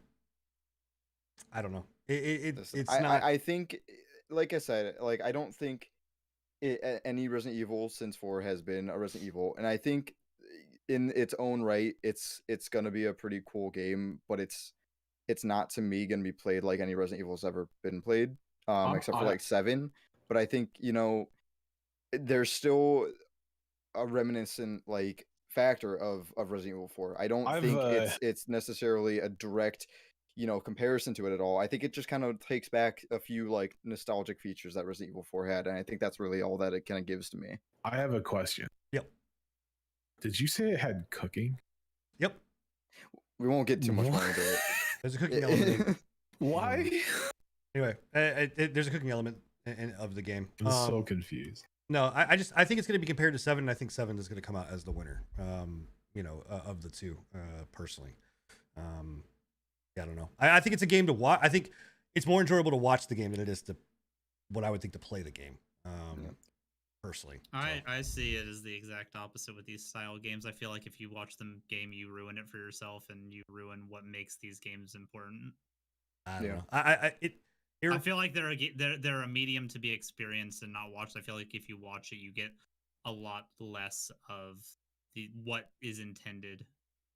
Like, I feel like it does a disservice to the medium to watch it. I mean, I don't intend to play it to begin with, so Well, I mean, if you don't intend to play it to begin with, I think that's the biggest thing. I don't think that Sin actually intended to play it to begin with. I had it in my cart. I was going to buy the fucking thing. Like, I mean, I was. So he ruined it for himself, and then he's It's not that I ruined it for myself. I did not go in intending to watch the entire fucking or the playthrough of this entire game. I didn't sit there and say like, oh, I'm going to watch everything, whatever else. I had it in my cart. I wanted to see how it was going to do, and when I watched the first starting of it of play, I watched probably maybe 10-15 minutes of the play, which I got a good amount of how the combat works, some of the puzzles, whatever else. I was like, nope, I'm out. This is a complete deterrent from what I wanted from this and what I was hoping from this game. No, I didn't play any of the demos. Like, okay. I mean, but again, I'm basing it off what I can see, right? Like, can you play the demo on PC? Yeah. Okay, I think you could. I thought that was just on PlayStation. I have 2 videos up with the demos on PC. How do you? I legitimately thought that was on PlayStation. I'm sorry. Can I ask? I want to know how Bill feels about this game, because obviously you played the demo, right? Yeah. So I played all 3 of the demos. The first one was the PS5 exclusive. The Village and the Castle demo were for Steam and PS5 and Xbox. Yeah, that's what confused me, because I legitimately thought that the demos were only out on the PlayStation. Yeah, only the Maiden demo is PS5 exclusive. Gotcha. So do you? I mean, I don't know. Do you think you're gonna enjoy the game, Bill? Yeah, I liked what I played of it. I don't feel like there's a lot more to go off of than that, because I don't know. I mean, I think it's gonna be a solid game. I just don't think, it might be not what everyone's looking for, but I think in its own right, it's still gonna be a pretty cool game. The only thing I see about people is attacking the playtime of it, which Resident Evil 7 was the shortest Resident Evil it's been made, and it did extremely well. So I'll tell you right now, I think that it's being made for today's gamer. Right? We've talked about this a couple of different times on the podcast. Today's gamer generally doesn't have as high of a attention span as like the gamers of yesterday. Yeah. So this one is being made to cater to the run and gun style that wants to get in there, shoot shit up, have a fun time, and spend like a couple hours playing the video game. I think that's what's wrong here. If I'm not mistaken, I don't know. I haven't played the demo, so I have no fucking clue. I haven't even looked into this. The demos you only had access to shotgun, pistol, and knife as far as weapons go. Ammo is extremely sparse from the demo that I played, so you actually had to line up shots properly on either headshots or the tactic I ended up going for was I would shoot them in the kneecaps, run up and knife them while they were like. That's how I think it should be played, 100%. Like that's how like a lot of old Resident Evils were played. And by the end of the game, I only had like 12 rounds left in my pistol, and like from the end of the demo. What's that game? What's that game that released a while ago that had the dude and he would like go into this white and black realm? Are you talking about Evil Within? Evil Within, yeah. Is it anything like Evil Within? No, not Evil Within was extremely. It was made by the same dude who made Resident Evil 4, so it's. I would assume that like. Yes and no, they're both horror genres.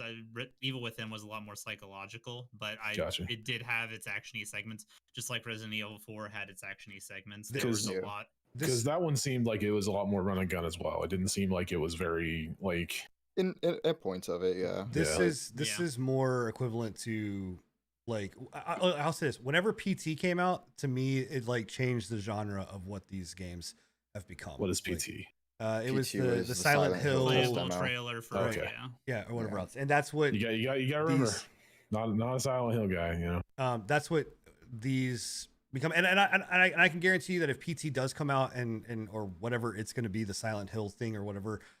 That route, like, you know, I will probably have a similar feeling because again, it's such a divergent route from where like Silent Hill games were, and you know, this is such a divergent route from where Resident Evil. Another question: was Pyramid Head Silent Hill? Yes. Mm-hmm. Yes. Yeah. Okay. Yep. I'm on the right track then. I've never played any of them. I don't really watch anything about them. They seem like fun games. I don't. The OG Silent Hill was dope.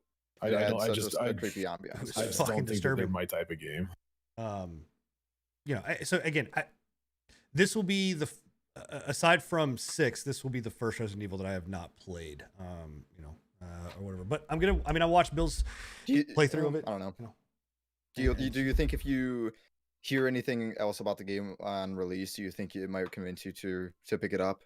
If it's anything good that you might like, or you just can totally convince you? I don't know, man. I mean, I watched a lot of this game, you know, and just because I've watched it doesn't mean I won't play it. Like, but I don't know. I think that goes for what Bill was saying. I think watching like a lot of the game kind of it doesn't ruin for me. At least in a horror experience, like you're still gonna get the gameplay aspect, but in a game like this that's so heavily based around story and so figuring, piecing it together on the horror aspects, then. But so again, it's not like I sat there and watched. I just want to make sure it's understood that like I did not sit there and watch every single story beat or whatever else. Like I obviously was watching it during my work. I was, you know, going back and forth between it, catching scenes and stuff like that. So I do not feel like I watched enough to ruin the story mode, to ruin the surprise elements and things that would come along, or the story at all. Right.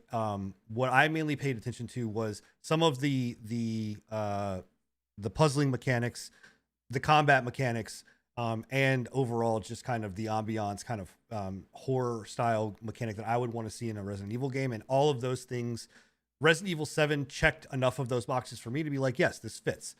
This one to me checks boxes that move it more toward the action genre that I don't want to play versus, and being like more of toward that like 5 and 6 element versus being what I want to see in a Resident Evil game.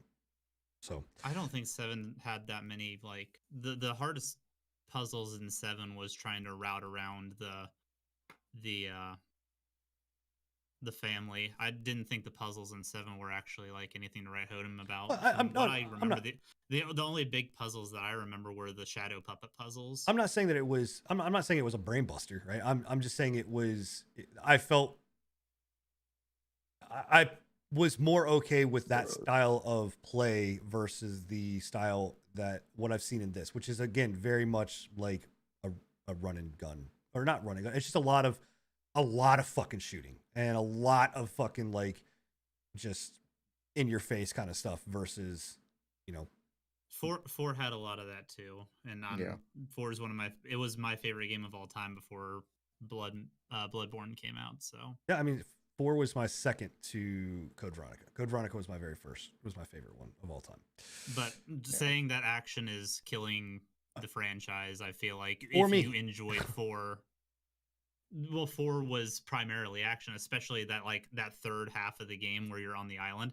That was Mhm. almost all action, unless you were like looking at the regenerators. Everything else was pure action from there on. No, you're not wrong saying it's not shooting. There's something about, again, I'm interested to see when you play it. We can talk about it more because again, I don't want to go into depth because there's stuff that obviously people will get pissed off, and I don't want to ruin anything for anybody. But you know, I don't know. Both of these games, you know, I was interested in, and I'm not interested in as much. Okay. We'll see. Yep, We'll yep, yep. talk. We'll bring it back up. Like I said, that's your opinion. It's wrong. Yeah, But it is your opinion. Yeah, obviously, it's my Yep, opinion. we all hate you. My opinion is very one-sided, which is on my side. Moving on. These last couple ones we'll be able to burn through pretty quickly because we've got like 2 minutes to spare. Technically, get questions ready. By the way, Yeah, I was gonna say, if you guys got questions, we do questions and answers at the end of every podcast. Try and limit them to kind of what we've talked about. If you or can remember gaming what in we've talked general. about. But yeah, if you guys have got questions, pop them in the chat, Um, and we'll answer them at the end. Discord and PlayStation integration. This is interesting to Pretty me. Yep. I mean, I'm for it. I was for Discord being, an app on both PlayStation and Xbox. I'd love to see it cross I platform think on it's still everything. going to be. I would That's hope my it biggest was. thing.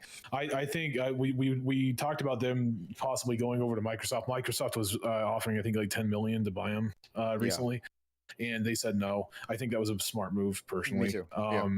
I think they're worth a lot more than 10 million, and with them going to public trading, I think they're going to be worth a lot more than 10 million for sure. I think, I agree. The biggest thing is like with them going to Sony. Sony hasn't bought them. Sony has bought a majority stake in the. I don't even think it's a majority. I'm pretty sure they said it was a minor stake in stock. Yeah. So they have enough to make some, try and kind of leverage Discord into certain directions. But I think what you're going to see is Sony making this little, hey, we've partnered up with Discord. And then you're going to have Microsoft come out in the next couple months and be like, hey, we've also partnered up with Discord. Has PlayStation, and I think that'd be a great thing. PlayStation's voice service gotten better since like No, original I don't PS4? think so. probably not. I haven't used PlayStation Voice since PS3 because it was dog shit, and I refuse to give it another chance. Yeah, I just wonder, because I wonder if maybe this is also a play for them just to be able to figure out like how the fuck do they make their voice. Well, it wasn't just their voice. They released a thing on it the other day, and basically Sony released a saying, yes, it was about our voice. We want to improve our voice chat systems, but we also want to give people the ability to make communities on the PlayStation network and harbor like long-lasting relationships. So I'm guessing what they're going to do is it's going to be an entire integration of Discord. You're going to be able to like make your own Discord server on. The fact that we don't have Discord servers on consoles, we have it. It's like having it's like taking Minecraft off of consoles. Be like, oh, we have Minecraft everywhere else, but not on consoles. Like, well, what the fuck? Why? I've been wanting this forever because I mean, it honestly will bring a lot of gamers together. I can get Discord on this calculator. It's such a struggle to game. Like, there's a few cross-platform games that I play currently, and the only way to really talk to my friends who play it on console is through Discord app on their phone. You know, now it's going to be on their console. And that'll be great. And I hope to see it on Xbox too. That exactly. Whenever I was playing through Demon Souls co-op with my dude Jake, we ended up going through Discord, and it just made it awkward. It's just really awkward. It's just. I think it's a good move. I think it's definitely a good move on Discord's part. They're going to force these companies to basically pay them Boku bucks to get their Now their just service fix on there. your shit, Discord. Yeah. Right. Fix your shit, please. And you got money, fix can, it. Can we please? It's been like 9 years. Can we please fix the whole having to run it as administrator to be able to talk No. when you first open it? No. Why should they do that? Yeah. So next one, Epic Store info. So Bill, I'm actually gonna let you take this. You're the one that posted the story about this with the free games and all that kind of stuff.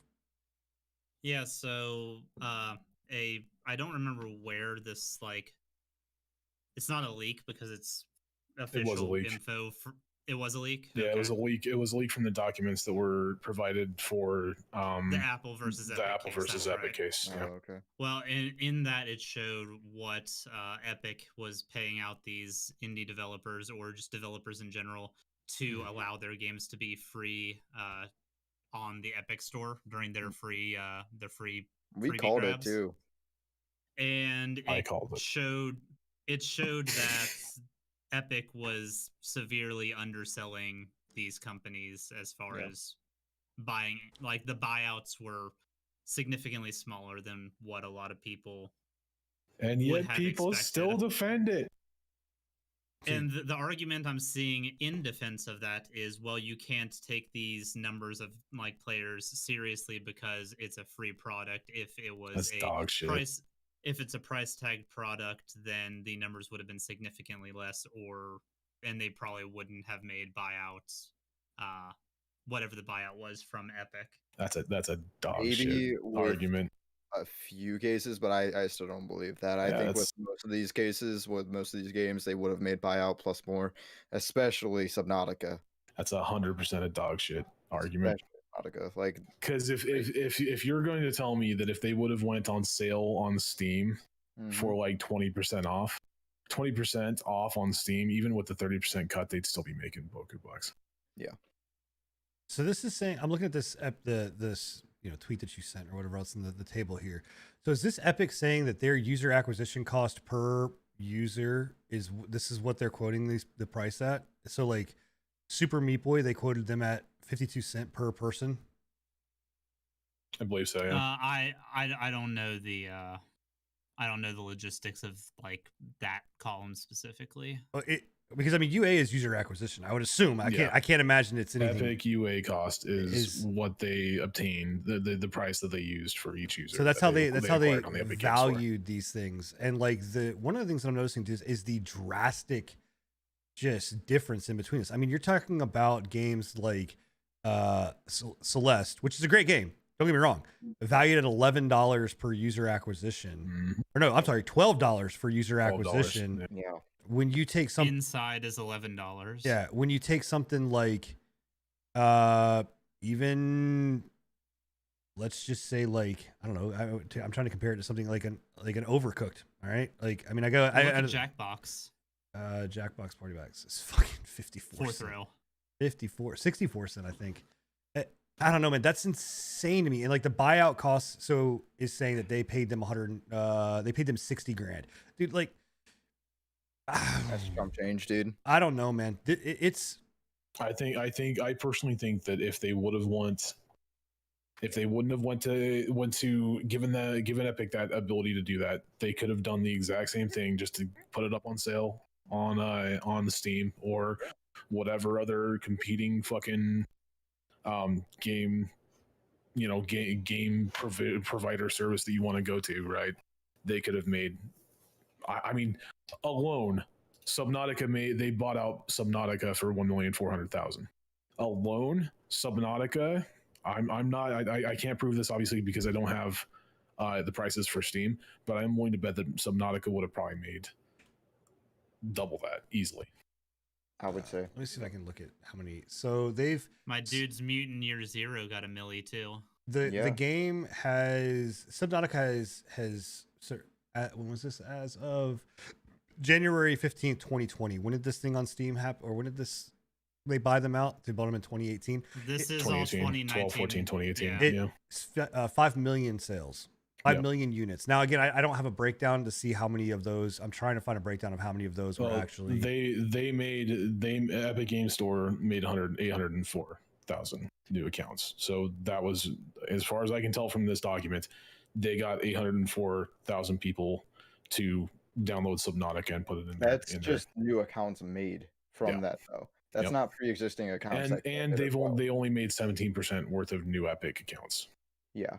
So I believe that is the entire account. That is all the accounts, or that's all the new the new Epic accounts. As of that, they don't actually have how many Epic entitlements or whatever actual existing accounts were on there. That's just new accounts. Okay. Yeah.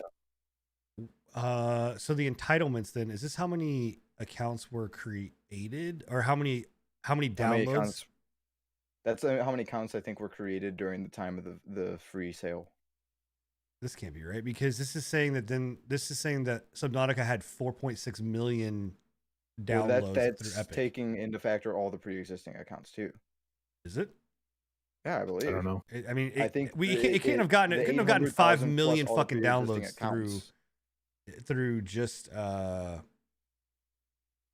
couldn't have gotten 5 million fucking downloads just from fucking Epic. That's impossible. Like, there's no way.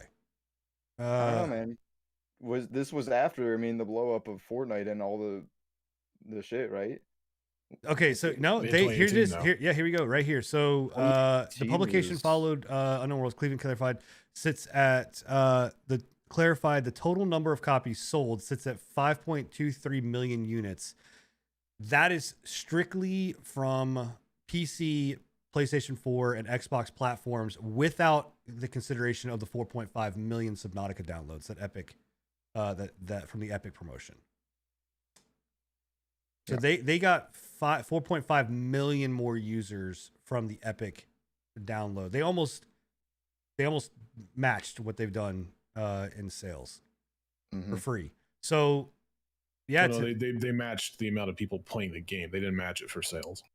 No, they matched unit for unit. Like how many units were sold versus how many units were put out, but they didn't match it for sales. I'm willing to bet. So my thing is the argument here, basically what you're saying, Enigma, is that if they would have just gone into Steam and fucking slashed the price, I think they would have made a lot more than $1,400,000. They wouldn't have made, they wouldn't have had 4.6 million downloads, but they still would have had a big fraction of that. Well, you would have still would have made money. Yeah, I don't. It's I don't know, man. This is some.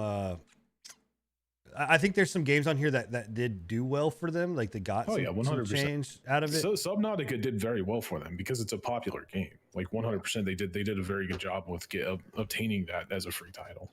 Mm-hmm. But I can't you awake over there, Billy? Mm-hmm. I'm looking down at my phone, looking through.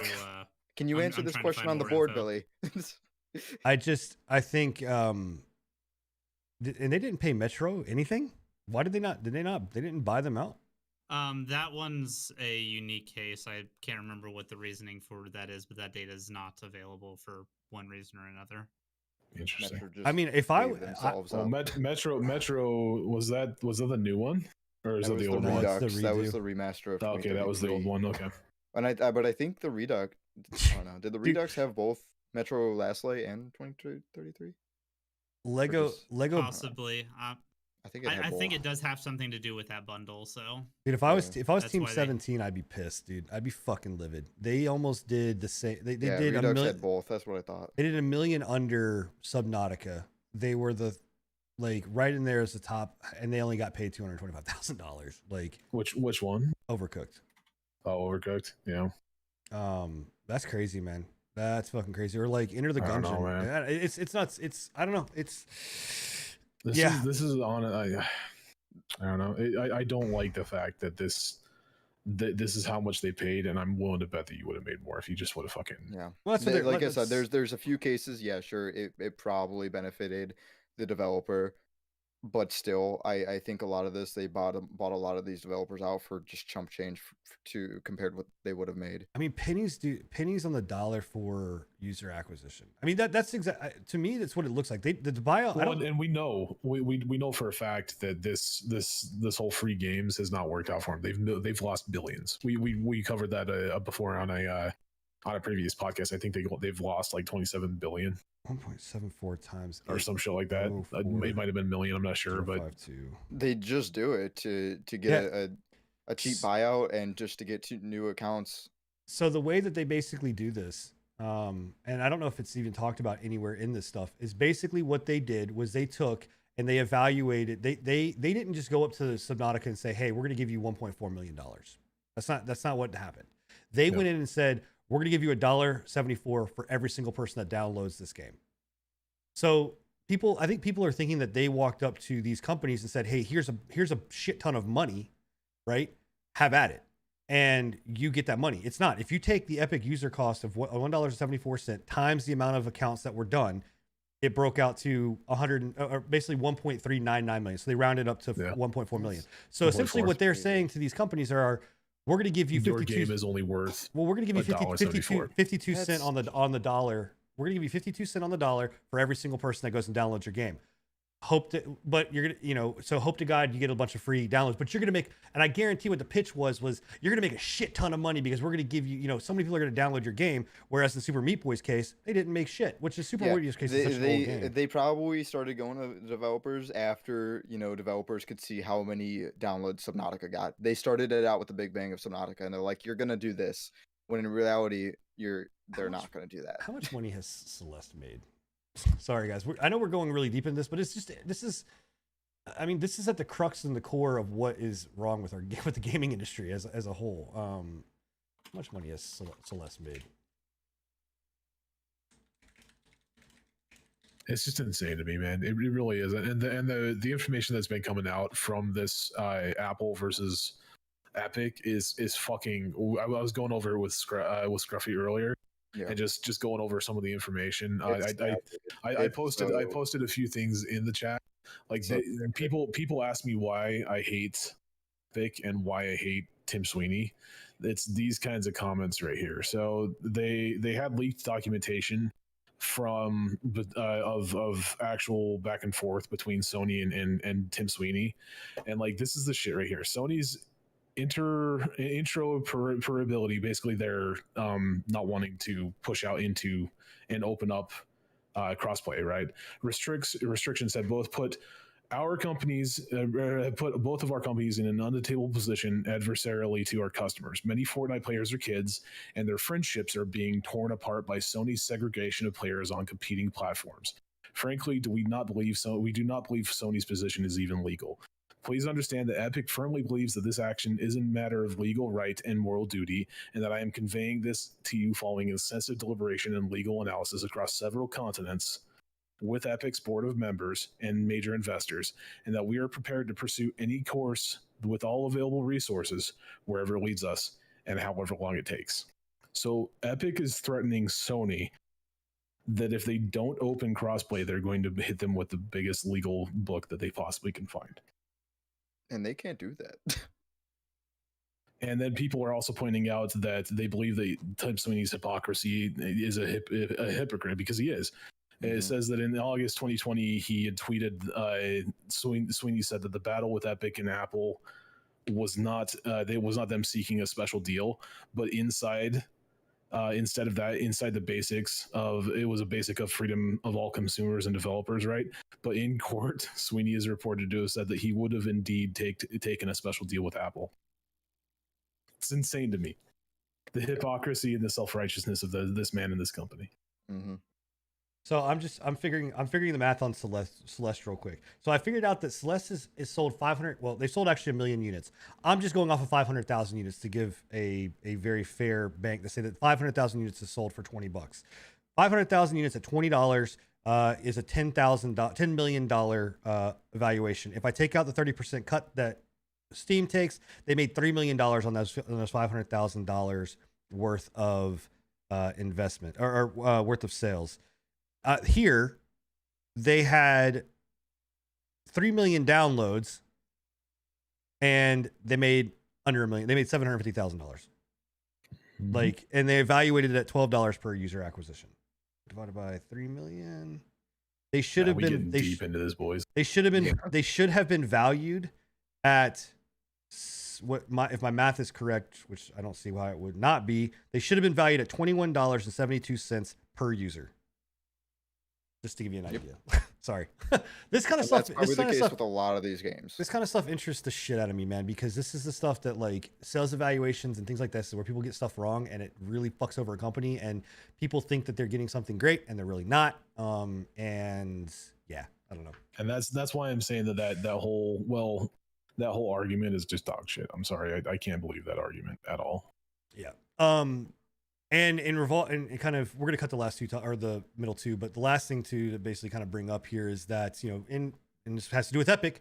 The United States government is basically looking at forcing, or they've actually put into place to force Tencent, and Tencent is now we're going to legal to try to stop it from happening, but basically forcing them to divest their shares in Epic and Riot. They are saying that they own too much in this space. So interesting. You know, I think if it's gonna be, it'd be interesting to see if Tencent actually, how much money Epic is making off of Tencent. Like Riot, whatever. Riot makes fucking shit tons of money. I'm wondering how much money can Epic afford to lose Tencent? Like, can they really afford to lose that much money? Definitely, yeah. I don't know. It'd be interesting to see. Maybe one day we'll live in a world where there's not Fortnite. Maybe, man. That would be nuts, bro. I don't think we're gonna have it on the Apple Store. Honestly, I don't think that they're gonna win this battle against Apple. I don't think so either. Okay. Free Fortnite. Yeah, don't get me started with that. So apparently one of the on the opening sequence of the Apple versus Epic, they had I think what was it, like 200 people or 20 something like that. They had a lot of people watching the Zoom call, and somebody in the fucking court didn't mute everybody. So when the court case started, you had 200 plus people screaming free Fortnite, free Fortnite, free Fortnite, and then like you got the one guy in the background, hey bros, check out Chick Slayer 55 on YouTube, you know, shit like that. That's awesome. Yeah. That went on for 20 minutes until they figured out how to mute everybody in the fucking Zoom call.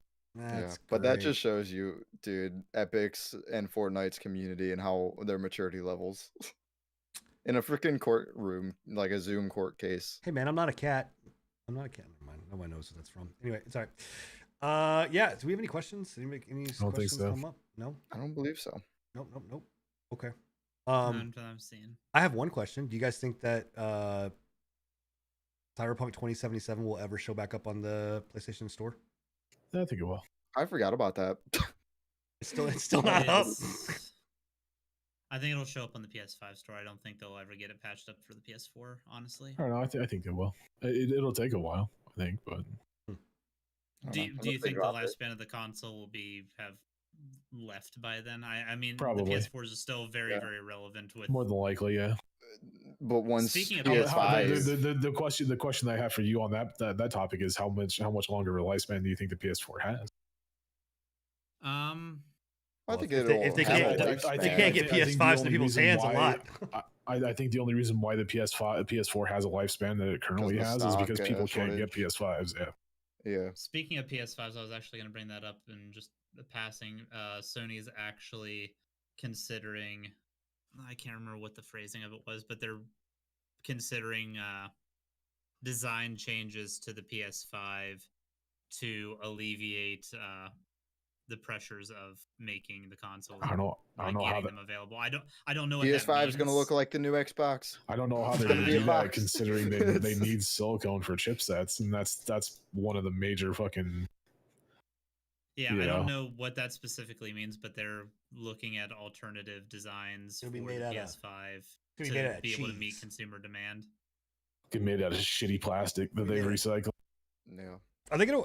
Do you have the freaking cardboard box with a CPU patch in it? Bill, do you have the horizontal stand? Yeah. Does it? I heard people. Does it sit okay on that thing? Because I've heard people it fucking topples over on that. Horizontal or vertical is it? The system comes like the little disc stand works for both of them. I've got mine sitting on carpet, and I've never had it even like. I'm grabbing the fin and is it safe on carpet, dude? It's PS4 turned into a freaking jet engine. I'm scared what the PS5 is gonna give it like No. a few years. Well, this thing's quieter than the PS4 was, so Just give it a few years. Well, I had a couple of people that said that it was they had it horizontal, and like if they bump the fucking desk, man, that thing just goes go go go. Oh shit, horizontal. My axes are wrong. No, I have mine vertical. Yeah. Sorry. Yeah, it was. Well, don't worry about it. I was just saying if you could try it horizontal, because I just want to, because like somebody said that like literally the way it has to sit, there's nothing that locks it in place when it's sitting horizontal. So it just it's just like balancing on it, and that you could go by and just basically like bump your desk, and the whole thing just goes. Probably. Like, yeah. That checks out. I don't see any like latching. I think it like clips in like Real the time, stand. boys. I think Dude, the stand like fastens into like the casing, but I like, mean, it doesn't have like any like latch. That's it just basically just kind of like That- sits onto it. back to when we had to watch like the PlayStation like reveal. We had to dig deep to find it even on its horizontal. Yeah. Yeah. That It's system like doesn't need to be one frame inside one the video. horizontal. frame. It looks too good to be horizontal. It should be a vertical system. So, Yeah. Yeah, vertical. I think that's the better route for it for like I mean, the cooling. the only- aspect Did of you it, know? too. Did you know when you if you turned a PlayStation 2 on its side, you could twist the little PlayStation logo and it turns upright? Holy shit! Mind blowing. Yeah. wait, what? So if you put a PlayStation 2 vertically, 2. All right, I think you said little 5. I was PlayStation like, wait, symbol, what? No, you yes, can, I you know can what you're twist talking the about. symbol. Yeah. Thanks. Jesus Christ. I'm glad I know that Just now. just a little tidbit. Yeah. Anyway, all right, cool. Guys, that's it. Episode 34 is in the books. It's wrapped up, all nice and tight for you. We had a little bit of a longer show, for sure. To anybody that has questions, also, I know there were some very, very beginning questions at very, very early stages. Yes, I did watch anime. No, we are not talking about it right now. I watched SAO 1, 2, and 3, or like episode 1, 2, 3, actually, and 4, and I think 5. I think so. It's farther than I thought you were gonna drop it at. Are you planning on Same. watching the other ones? Yes, I'm gonna meet my commitment of watching the other series, which is hold on. Brotherhood. Helsing? Or, No, hold on. Fuck. Full Metal Alchemist Brotherhood, and was it Helsing? Was that the other one? Yeah, Helsing. Helsing. Okay. Yes, those. Yep. Okay, and we'll talk about that later on. So on another show. after show. Yeah.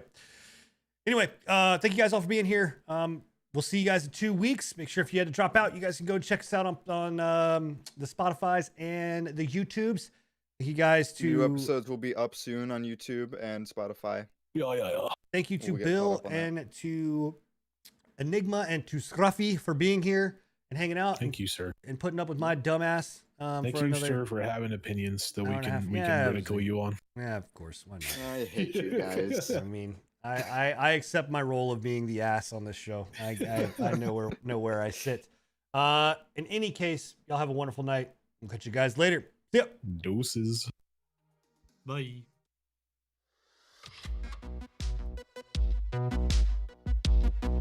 Installation